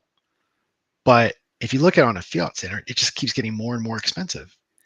And trying to explain this to a healthcare provider who is, by the way, like very fiat entitled because they get stipends or they get their funding from the US government, essentially, Medicare, Medicaid, whatever those services are. Like, it's very hard to tell people about this. But I'm like screaming out into the ether, like, look, if you're a healthcare provider, you should really consider Bitcoin, not just from a personal investment standpoint, but from the perspective of your own patients. A lot of people who come in and buy medications out of pocket, they don't own stocks. They don't even have like $1 worth of like investments in anything. Like I think the percentage is like 40% of people who spend money on prescriptions out of pocket, they don't have any assets whatsoever. It's terrible. But to get them to think about, how do you look at things at a different perspective, Bitcoin makes things much more affordable. And I think healthcare is like the next opportunity for us to like apply a Bitcoin standard on. Again, that's what excites me. And I just kind of want to share that with you. No, I think that's really great. And I don't know if my father is listening, but I believe he was on Eliquis or he was on something very, very similar. And my father's 79. I hope he doesn't mind me aging him here on the public, but he is totally he's into Bitcoin. He owns some Bitcoin. He reads about it. He understands it. And I think the idea of leveraging currencies is also something interesting. He's done some good travel in his life. And I think once you get outside the United States and either you see your dollar not go as far or you see your dollar go really far, once you kind of have that bathing in currency, it's really interesting. And so I actually, with what you just said about, healthcare being the next frontier for Bitcoin to kind of tackle, I have a question. And the question is, if RFK is running the FDA, the Food and Drug Administration, and he calls you up, and he's like, "We want Knee Howdy in every pharmacy in America, and we're going to subsidize it." What would that look like? Like, what is That'd be the? wild? It That would would be be wild, right? wild. It'd be It- wild. The idea to put healthcare on a Bitcoin standard to start either giving rebates or just not giving rebates back to pharmacies, but to start giving back to individuals who pay for these medications out of pocket, that would be huge. This entire industry and almost every industry, I mean, rebates always happen in every industry. You think about like a grocery store, right? You put Coca-Cola and Pepsi on the shelf. Coca-Cola might say, I'll give you 1% back for every 100 units we sell. Pepsi might say, well, we'll give you 2% back. And there's a war, right, that goes Right. on between those two It's a companies. race to the bottom. Pepsi might say, look, if you put our products on the top of the shelf and Coca-Cola on the bottom, we'll give you like $10,000 a month or whatever it is. We can get really creative as a human being on how to sell things better, right? And pharmacy is no different, but it's just a little bit disgusting in the sense that, Lou, this is like people's lives we're talking about here. You know, Coca-Cola, Pepsi, that's like a nice thing to have. It's just, you know, it's not a necessity, but in terms of like medications, that's like it's a life-saving, like it's a life necessity. And it becomes kind of disgusting because you start to see the price of medication start to creep up in price. There's a backstop of the government who pretty much just guarantees they're going to pay for it. So at what point do you say this is like ridiculous? Enough is enough. Before Obamacare, before the ACA, everyone had what's called like a capitation. So there was like $1 million capitation rate, and you could go over it, of course, but you required like authorization. But the idea is like, you know, if you're a new drug manufacturer that puts a new product out on the market, you can't just price your drug at $1 million a year because the life policy is like $1 million. So you have to strategically price that in. It's much more competitive. It was much more competitive back then. But now it's like, you know, it's a blank check. It's gone to a point where, you know, if you look at America as a country and you try to run it as a business, like we spend more than we make, meaning our tax receipts are much less than the actual amount we're spending as a country. If you looked at a business, like you would have to file bankruptcy immediately. Like it just wouldn't work. You know, for healthcare, it is one of our largest expenses next to, I would say, the military or defense. But yeah, I mean, I would probably say healthcare is actually more than defense, actually. But yeah, I mean, it gets to the point where, you know, you have to revisit and look at this. Is it the bloat and administration of healthcare, or is it the price of drugs, or what is it that, you know, we're spending on here? Like something needs to be addressed. But I do see in the next 4-8 years, like there is going to be a reduction in services that are being paid out by the state or federal government, unfortunately.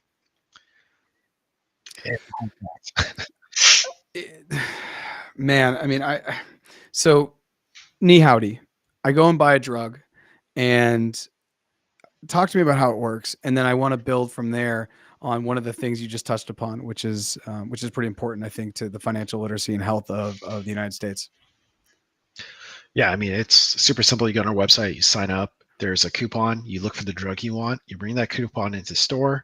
Our prices are exactly the same as, like, say, GoodRx, Single Care, whatever other prescription savings card vendors out there. But what we do is we pass back that rebate directly to you. Normally what ends up happening, what you don't, most customers don't see is like your GoodRx or Single Care or whatever these websites are, even Mark Cuban, they negotiate a price, but they get a commission or transaction fee from that. And that could be almost up to 80% of the transaction value or whatever the customer's spending at the register. We just say, look, that's disgusting. We're just going to give it all back to the consumer, and it comes in the form of Bitcoin. Soon it's going to come in the form of stocks, whatever you'd like. But it's really cool because some of the data that we have, we can actually encourage customers to go back to the pharmacy and encourage them to like get their prescription refill, and we'll actually give them more Bitcoin for doing that. It's sort of like an adherence compliance thing. Yeah. So this is my marketer. This is let me play it, and I'm gonna go full screen with it, and then you can talk over it if that's cool. No, he's gonna talk. It's a really good video. Let me see. I just don't know if I can get the audio to come through the stream. Oh, okay. I don't know if I'm on those skills yet. I don't know. Here, I'm just gonna play it.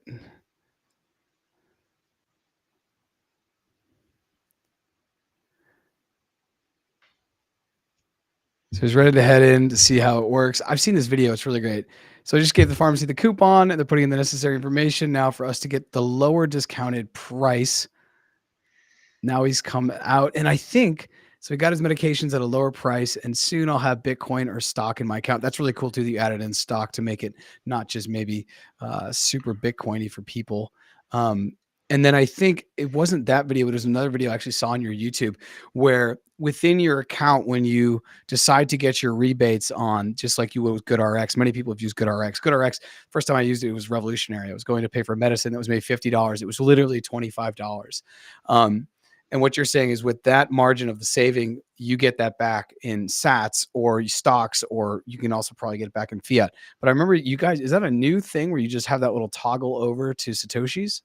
Yeah, we just put that in. A lot of Bitcoin maxis were just like, well, I mean, I'd rather look at this in sats instead. And to the credit, I mean, it is kind of hard to look at. If you're looking at Bitcoin, it's like 0.00. I mean, how many trailing zeros are there? It's a lot. So yeah, that's why we added that feature. But the stocks reward wasn't really like something I was really gung-ho about doing about, but we just had a lot of users who kept saying like, why Bitcoin? And it'd just be this like ethical debate of like Bitcoin. And I'm just trying to tell them like, I'm just trying to give you your money. Like no one else in this industry gives you rebates. Like this stuff gets taken by the pharmacy. And I know that because I used to be that guy who stole the fucking rebates from the customers. Like it's wild. So, you know, we added stock rewards as feature. In terms to do this in fiat, it's just way too expensive to do. Way too expensive. So yeah, I think it's great. And actually, I could probably ask you a technical question about UTXOs, but I'm going to leave that for when you come on to Future Signal a little bit farther in the future. Yeah, I mean, if you need to consolidate UXTS right now, I think right now is a good time, just because the mempool fees are super low. That's what I was looking at earlier. I think it's actually a really good time. I want to go back and put on the Bitcoin. 2 sats, yeah, 2 sats VB. Yeah, it's a really good time right now. Really good time if you need to consolidate some UTXOs. So we're still at 98.2. I don't think on the stream we've passed 98, maybe 98.6 for a second. We're coming up on 3 hours on the stream. Is your co-founder going to get off the bench and come up to bat? I don't know. He doesn't need to. You don't need to get on live streams if you're a Bitcoin founder. That's not part of the it's not really what you signed up for, but I think it'd be cool. He added me earlier on LinkedIn, which was cool. So, and I've seen you guys before on YouTube. Yeah. So. Oh, he's super cool. Amar's super cool. He's not responding to my messages right now. I think he's shy. He hears. He's like, no, I'm not going on with those guys. How did you guys meet? How does one meet a Bitcoin co-founder? He was actually my classmate at pharmacy school. Oh, wow. Yeah. So I talked to him about this idea, and we were just like, we should give drug rebates in Bitcoin. He didn't join me until about a year after I came up with this idea. It was very difficult for a lot of people to sort of conceptualize what I was trying to do in the very beginning. Mm-hmm. So when I started getting like all these different pharmaceutical companies on board, all these different pharmacies, he started seeing traction. I think that's when it was like, okay, this is actually a really cool idea. Like I'd love to join.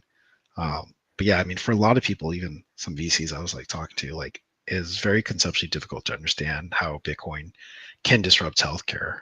They look at this and say there's like a reward mechanism, and that's, you know, at the extent of the knowledge, and they're looking for something a little bit more protocol. If you talk to healthcare VCs, they're just like, Bitcoin doesn't really make sense, doesn't belong in healthcare. That was like one comment I got, and I was just like, ooh, that was very weird to me. But you know, I think Bitcoin is more than just like a reward mechanism. Like in healthcare, you can actually use it to sort of encourage like better habits. So if you want someone to, you know, refill their medications timely and make sure like they're not being rehospitalized for asthma, COPD, so they're using medication continuously, like you're able to do so. You have like the information of the wallet, you can start to shove or push out messages to make sure, hey, are you getting your medications on time? What are the issues you're having? You can get like real lifetime, like real life feedback in terms of like why they're not taking something. Maybe it's because they're having side effects and they just haven't had time to tell a doctor. Whatever that is, you're able to troubleshoot things more. And I think from like, you know, from a business standpoint, like that's amazing, especially from a pharmacy provider. Yeah, I think that is amazing. And one of the things that I really like about Knee Howdy is obviously it exposes people to Bitcoin, and it's kind of like a soft orange pilling where you're just kind of like, hey, now that I have this thing, let me look at it, right? Like just like my philosophy, buy $5, just you start looking at the price and you start to read about it, or you start to see what people are doing with Bitcoin, because it's not just a financial instrument. On the side of Bitcoin mining, a lot of it has to do with energy independence and getting people who are energy impoverished, getting them energy, because you have the incentive on the monetary side to bring energy and hardware to them. But one of the things I really liked is you're saying that 40% of people who are buying medications out of pocket own zero assets. That means that, you know, the only way that we really know in this game called capitalism to wealth is ownership, right? So if they don't own any assets and they're buying medicine out of pocket, then what I hear is they're one month of getting laid off of maybe being in a serious issue depending upon the medicine they need. Yeah, it's terrible. What I'm just trying to tell people is like, look, $2 a Bitcoin might not be worth a lot today. It's just $2, right? But what if, you know, in 4 to 8 years or so, whatever cycle, it's worth potentially a couple $100 or a couple thousand. Yeah. Like, And that's every probably month too. A couple life changing dollars. Yeah, that's life changing for a lot of people. You know, we work with HSA and FSA cards as well. I mean, you're using pre-tax dollars and you're getting Bitcoin or stock rewards out of it. But again, you know, we try to push more people into the Bitcoin ecosystem, not stocks. How many people? Yeah, how many people on the Howdy choose to use Bitcoin as opposed to stocks? Or I'm assuming you also do offer fiat as though or GoodRx. We don't offer fiat. Okay, so those are your options. Those are the only two games in town: stocks or Bitcoin. Yeah, there's no other. Well, I think there is actually one competitor that probably does fiat, but then the minimum payout is like $20. Like that's your required, and that's a lot of prescriptions for, months. You know, a lot of people. Yeah, could take a long time. So yeah, our goal is just to get people like cashed out immediately as fast as possible. That's sweet. Yeah. Let's see. It's 9 o'clock Eastern. I think I got about 21 more minutes. So we're gonna go to about 9:30. We have about 160 people watching, which is pretty sweet. Most of them are on X, which is nice. Between Aussie sharing, you sharing, and myself sharing, that was good. In fact, if you even want to go back on the Howdy and reshare, that may kick up that counter a little bit if you want to take a moment and do that. I was hoping we would hit the 99 because I think that happens, but I probably will say, if it's anything like last night, there was a lot of price action between like 10 p.m. Eastern and 1 a.m. Eastern.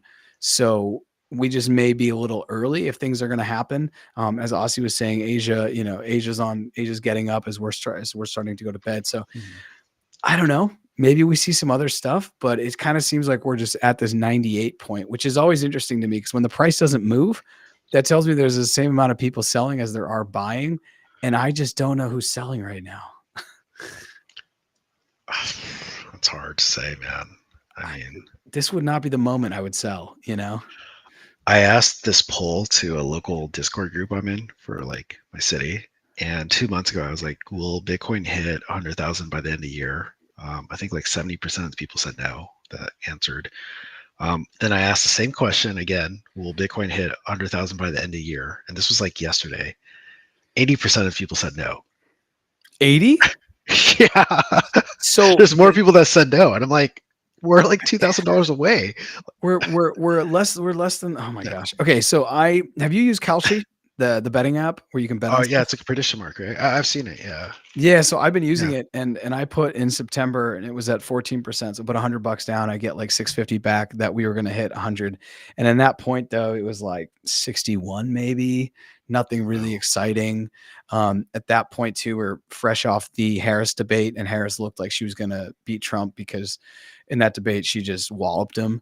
And so with Trump not coming in office, it kind of got a little bearish. So there was blood in the streets, and that's when you put money in. So I put money in, and I'm really hoping that hits. And I even bet when it was at 80 the other day and more, because Kalshi doesn't go off, as far as I understand it doesn't go off like the actual statistics. It goes off the other people in the room. Yeah. So when I bet, this is literally 10 days ago, put another $100 down to win 143, so win $43. And it was at 80. I'm like, I'm going to win $43 doing nothing because I think it's going to go to 100. And since obviously it is absolutely ripped. But even when I'm just on the app, let me check the app right now. Cause we're 1,700 away. Like that's, and I think that's the other thing. If you're not in crypto or you're not in Bitcoin, maybe you don't understand how close that is relatively. And then by a percent, it's nothing. But let me check Kalshi right now to see, because I checked earlier and it was still at 90%. Now it's at 90% chance. But we're so close. I'm just surprised when we have 5 or 6 weeks. And normally we have this phenomenon in the States, especially on a halving year, where between Thanksgiving and Christmas, people go home and they sit around with their friends and their family and they talk about things. And if you just bought Bitcoin in this run up and you've seen it go up 10 to 15 to 20%, and you go and share that anecdotal with a friend and they realize they have Robinhood and they can go buy it too, or they can go buy the ETF and put that in their, portfolio, whatever, their IRA, their 401k, whatever they have for a vehicle, I think we're going to explode. Now, the average Bitcoin goes up in December is like 12%. So no matter where we are now, 12% puts us over 100 by the end of the year. So I think it's crazy that 80% said no. That's like the most bearish thing I've heard. We'll see. For the most You think part. did you drop this link in that Discord? Are they all listening and they're like, come on, James? A lot of them in that group are actually like no coiners. So it's kind of funny. They give me a lot of shit for being a Bitcoiner, actually. Really? Yeah. What's the shit that they give you? It's always the common like arguments like, oh, it's just a scam, it's a Ponzi, it's just made up money. But I'm kind of used to that. For me, I kind of just listen to that because I just want to see like sort of how other people think. Because if you keep surrounding yourself with like Bitcoiners, then it's like, well, you can always hear like the same feedback, but always like to get feedback from other people that aren't necessarily into it, kind of understand like what their thought process is. So yeah, I hear scam, I hear MLM, I hear pyramid scheme, I hear Ponzi scheme. that's the US dollar. Those are the probably the foremost as far as it being a scam. Then I have people very worried about the US government or any government. More recently, I've been seeing a lot of people saying because it's programmable, you can just reprogram it and do something different, which would make it not Bitcoin and make it something else. Yeah. And we've done that before a couple times. So I don't know. I don't know if Sailor said it, but it's like I'm still waiting for a good FUD narrative that kind of like gets me to half question, I haven't seen one. Yeah, I'm not sure. See, I'm trying to reshare this actually. I don't have the login for Meowdy, which is kind of. You don't have the login for Knee Howdy? Come on, guy. No, my marketer does everything. But do you have the login for yourself? Yeah, I'm gonna repost this. I thought I did. I'm sorry. You're good. You're good. Yeah. So Aussie had reshared it. Your marketer had reshared it, which is super nice. But yeah, if anyone's listening, please hit us up and you can hop on stage. This was super informal. I just hit James up this afternoon. I'm like, hey man, we both have our laser eyes on. Do you wanna come up and we'll see if anything happens? The wild thing is I know as soon as we stop the stream, and this is just Murphy's Law, it's gonna rip. It's gonna crack 99 and be like 99.3, I could see that. Did you place a buy-in today for Bitcoin? Did I? No. Should I have? You mean just like a symbolic one? Yeah, I did it just because it's like probably gonna be the last time you see like 5 digits. I feel like it's gonna be 6 digits from here on out. I feel like it'll be 6 digits. I do feel like depending upon how high it goes, I think it will always come down somewhere between 80 to 70%. So depending on how high it goes, we may come back to this. And I think it will come back down. Like if it, one of the conversations at work today was like, after it hits 100, it's either going to go to 110 or it's going to go to 90. So many people are going to have like, buy the news, buy the rumor, sell the news type thing. So, because 100K is just going to be so symbolic. And I kind of agree. Like I could see it going down to 90 or 91 or 92, or I could also see it rip up to 110, 115 as people are like, holy crap, I have to take this seriously. I've had two good friends who have recently put in some good amount of capital, and other friends that are currently in the process of getting up and getting their accounts set up in their bank accounts so they can put fiat into Bitcoin and other things. So I think the money has been on the side for a while, and I think it's going to start to come in from every angle. So, oh yeah, totally, absolutely. It's been great. Like I talked to a lot of pharmacy students about Bitcoin, and every year it's a little bit different. Yeah, it's every year is a little bit different. But this year it was like a lot of interest. Like there was like a lot of students like talking about like, well, what is this compared to like money or stocks? So it's pretty cool getting to have that conversation. But yeah, I mean, during the bear period or bear market, it was just like, it was so hard. I think I got like one person interested and it fizzled out after like maybe a week or so. But this time it feels so much different, the narrative for Bitcoin.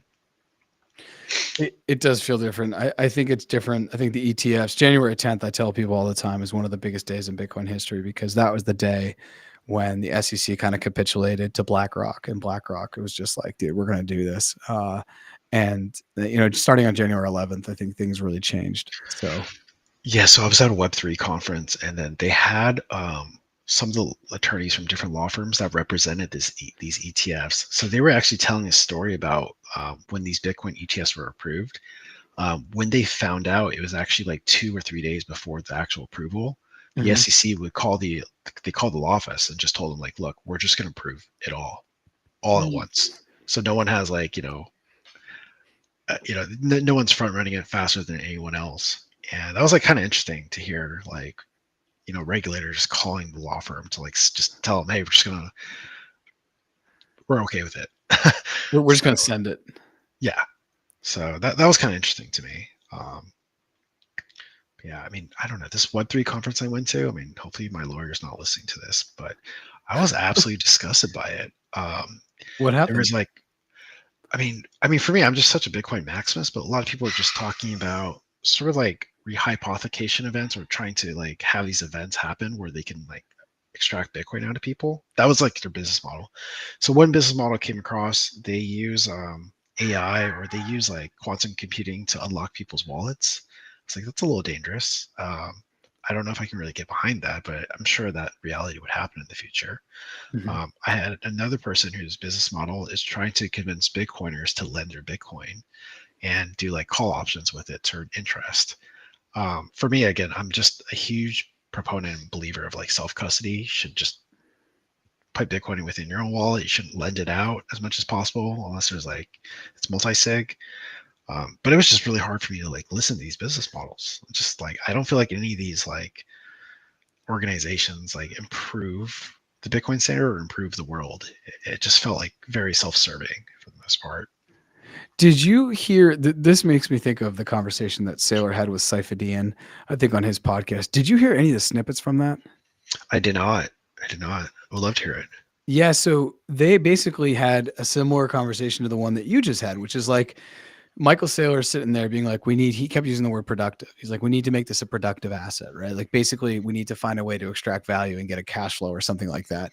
And Saifedean's like, no, it's perfect the way it is. Put it in cold storage, kind of what you're saying. And I do think that there are two approaches to Bitcoin right now that are splitting along those lines. One of them is a very like kind of a business centric, this is the way we need to do it. And the other one's like, no, you just hold this, and it's going to be fine. And if you want to, build around it, that's okay. But like, we shouldn't be, there's two camps. Some people think you should be leveraging your Bitcoin to be able to get yield on other things. Some people think you shouldn't. Aussie came on and Aussie's very open about how he's leveraged Bitcoin, and I don't even know how he did it. That And hurts my heart. yeah, I It mean, hurts my heart to he's listen to got his that. he's got his Bitcoin out there. He's a younger kid. He takes the risk that for him is in his profile, his risk profile. And but I do think that there's two camps. There's two camps separating there. There's also camps around how much development should be happening around Bitcoin on the layer two. And I think we're going to get back. I know we've already had the block space wars, but I feel like we could be getting towards that again as people start to want to build out different things beyond just ordinals and beyond just runes. So yeah.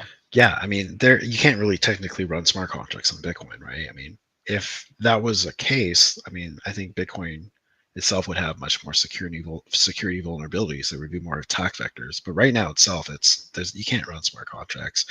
I do see other like potentially like venture-backed companies trying to create a layer 2 smart contract ecosystem off of Bitcoin. I see it a lot. Yeah. And I don't want to even have an opinion on it. Meaning like I just kind of see it for what it is, and they're trying to be innovative. And who am I to say that that's going to be something that's good or bad for the ecosystem? Because at the end of the day, the ecosystem will decide. Like it is around consensus, right? Well, enough people will vote, and it's like, okay, this is going to happen or it's not going to happen. Yeah. I mean, I'm not going to be the guinea pig for it. I mean, Bitcoin itself, it's the most amazing thing. And you start to have like runes, you start to have ordinals. Like that's cool if you're into like NFTs, into your art, but like I just don't see it as I don't see it as the next best thing. At least not yet. I do follow Nostr pretty frequently. I don't know if you've been like following the technology behind it. It's been quite fascinating, but in terms of like electronic health records, there's like a couple startups trying to use Nostr as the platform to transmit or store electronic health records. And the idea is that if you have self-custody of your own electronic health records, and say you have a medical condition, say it's rheumatoid arthritis, and you have to, crowdfund or ask people for money, you can share some of that private information with, a verified community and say, hey, look, this is on my electronic health record. I have this diagnosis. It lends more credibility to that crowdfund. I think we're still far away from, everyone self-custodying the electronic health records, but I just think that's such a cool thing to like to create. Yeah, I'll be the first to admit I have not taken the dip into the ocean that I need to of Nostr, but I did have a colleague explain to me kind of what Nostr was, and what I got basically is that it's basically a new protocol that's similar to email. When email came out, email is like one of the most common protocols people use, and they don't see it as a protocol. And you just like you can write, probably james@knehowdy.com or .io or whatever your thing is. I think it's is it Dart RX? Yeah, I mean, you can use anything for the suffix. Yeah. So just like, it's basically a new email, but in digital, in the decentralized cyberspace. It's not around a centralized server. So it's not like a Gmail account or something, which I think is absolutely fascinating. And so I'm hoping that, because what I've seen is some of the Nostr applications I've seen are really just like, they've just reinvented X. It's just kind of like a feed. But what I'm interested is more of a decentralized, like a clubhouse, or more of some place where you could hang out and just kind of exchange information. I don't want to say, because we don't really have, I don't know. All this to say is I'm super bullish on what Nostr technology can do. I just haven't seen the application. Just like, I think as kids, we were always super bullish on the internet. And we were really, really excited when, like for me, like when Facebook came out and it was only college students. And when I got on in 2005, I was in the first 10 million to be on it. That was super cool. It was exclusive. It was new. You could connect with people all over the world. It was better than MySpace. Oh yeah, totally. And so I think Nostr is going to have an application that we just maybe can't foresee right now, or is probably being built, that I think is going to hopefully maybe even find that it has to be easier to access, I think, first of all, because I was kind of told how I need to access it and like do this and do that. But once that's figured out, I'm really bullish on Nostr long term, and I actually do want to make sure I'm staying up on that, to build off what Grant was saying. Like when new technology comes out, even if you're not interested, even if you think it's not going to work, just dip your toe in for 5 minutes. Read a book, ask somebody, watch a YouTube. You don't know what you don't know. So yeah. The acronym for Nostr, I'll just kind of tell you, it stands for Notes and Other Stuff Transmitted by Relays. But yeah, to your credit, it's very difficult to use. I mean, essentially, you have to use a private key to sign into an account, and then you have to sign a message if you want to send something. And the front-facing client applications, they're a little bit clunky to use. It is a little bit slow, but it's open source, which is pretty cool. Very similar to Bitcoin. Exactly. So that's why I really like it. And a lot of the Bitcoin community is on it. And I was sitting with my colleague the other day out in Denver, and he was just kind of like running me through some applications, and it is super, super cool. Because I think as we dive deeper into the Bitcoin rabbit hole, people are going to really dig this idea of decentralization and permissionless networks. And that seems to be what's going on there. And so the more people that have that, I just think being on decentralized networks is going to be, it's going to be like a social status in the next 5 to 10 years, as opposed to, oh my gosh, you're still on X, Y, or Z that are centralized. And I include X in this. I think X is a highly centralized thing. Yeah, X is pretty interesting. Twitter's pretty interesting for sure. I mean, I kind of stopped going on it. It's pretty difficult. It's quite the vibe these days. We're at 98.4. I've got about 3 more minutes in my tank. If anyone's watching and you have any questions, I've been trying to watch the questions. Let me see if there's any comments. If you have any questions for us to keep this fuel, the midnight fuel going, I know it's only 6:30 where James is, but it's getting a little late over here. Please throw them in the chat.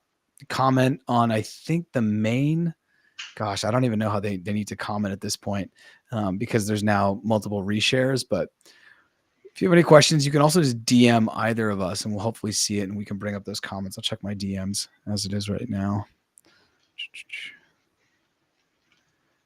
This is the longest, however, I've ever streamed. We are up Nice. on 3 hours and 12 minutes. Let me see. Yeah, I don't see anything right now. But once again, we have now so many reshares and quote shares. I don't know if people comment if it would show up. Let me see.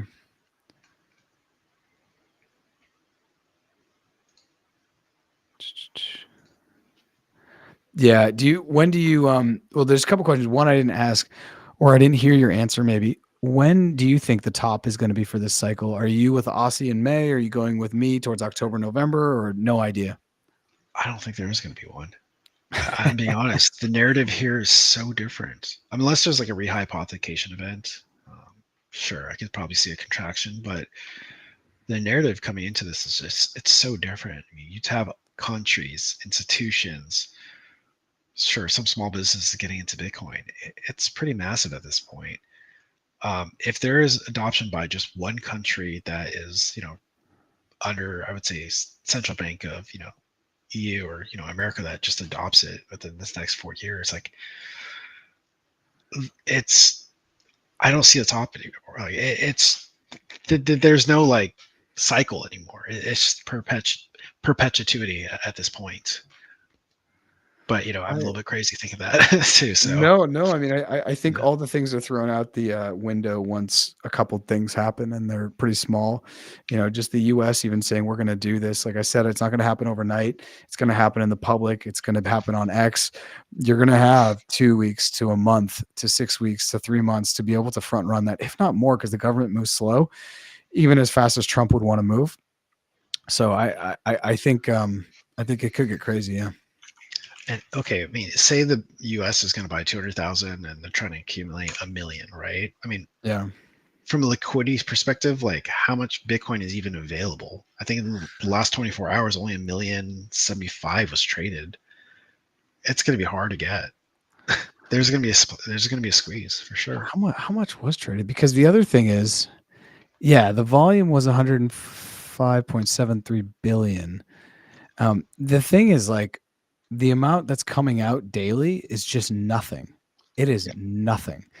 And so as you get closer and closer to people understanding that in 2028, there's going to be another halving, I just think it's going to get crazier the closer you get to that halving, and the more, as more people become educated, very obvious comment, more people are going to start buying at a higher degree. But I guess we're going to see. And then the other thing, let's see, there was a question about when you thought the top was going to be. Oh yeah. When do you think it cracks 100? Are we going to log off and it's going to go in the next 2 hours, or is there? I've been saying 100K by Turkey Day, which gives me some leeway. But what are you thinking? Oh, for sure. I think it's going to happen before Thanksgiving. I feel like this Thanksgiving is going to be like, it's going to be nothing but like Thanksgiving memes. Like, oh, I'm so thankful Bitcoin's 100K. I could see it. The narrative, it's so strong for that. But yeah, I mean, for the most part, I have a very long-term view on Bitcoin. I mean, this is the greatest asset in the world to own. For people who are like wanting to get into this, but they're still skeptical, just kind of think about, well, what's going to happen in the next 4, 8, 12 years? I mean, is there like a 1%, 2% chance that Bitcoin could be something? Could it represent, the market cap of gold, or potentially all of silver, or not all silver, but all like metals? I think there's that possibility at the very least. Yep. Definitely. That's good. That's a good one. Yeah. And I think you saw this. You like this one. Yeah. This is something, the last couple of Thanksgivings, if you're in Bitcoin or crypto sitting around the table, there's that meme of like, oh, there's so-and-so with his magic internet money. I definitely think that tide is turning and the conversation is a little bit different. Even many friends who've kind of been on the fence and worried about volatility are now like, my concerns about volatility I can put to the side because I feel like I'm missing the bus. I feel like I'm watching this thing go by. And I think the other thing for you and I and anyone who's in Bitcoin, who's working in Bitcoin, who's building in Bitcoin, is like, we have a lot of friends that aren't in Bitcoin, and that's totally fine. That's awesome. But they also then don't have an excuse that they didn't know about this and they didn't have a person they could ask about this. So I'm really trying to create space and be open for people these days to to reach out and just say, hey, what's up, and try to give them a good idea of where to go. Absolutely. We're at 9:30. I'm going to call it. We've gone 3 hours and 17 minutes. This has been great. If you're watching this, please follow. You can follow Future Signal. I'm launching actually this Saturday with a little bit of a rebrand. Be on live Saturday at 10 a.m. Eastern with Brian Knott. We're going to be talking about AI and art. And Grant will be back on for Small Business Saturday, where we're going to be talking about some tech. And hopefully we can get you on in January and continue the conversation around healthcare and Bitcoin, because I think by January, once Trump gets inaugurated, I think we're going to have a little bit better idea of what his cabinet looks like and maybe directionally what he's going to do with some of these kind of sectors of the government. So yeah, it's good. Thanks, Jared, for having me on. Had a great time.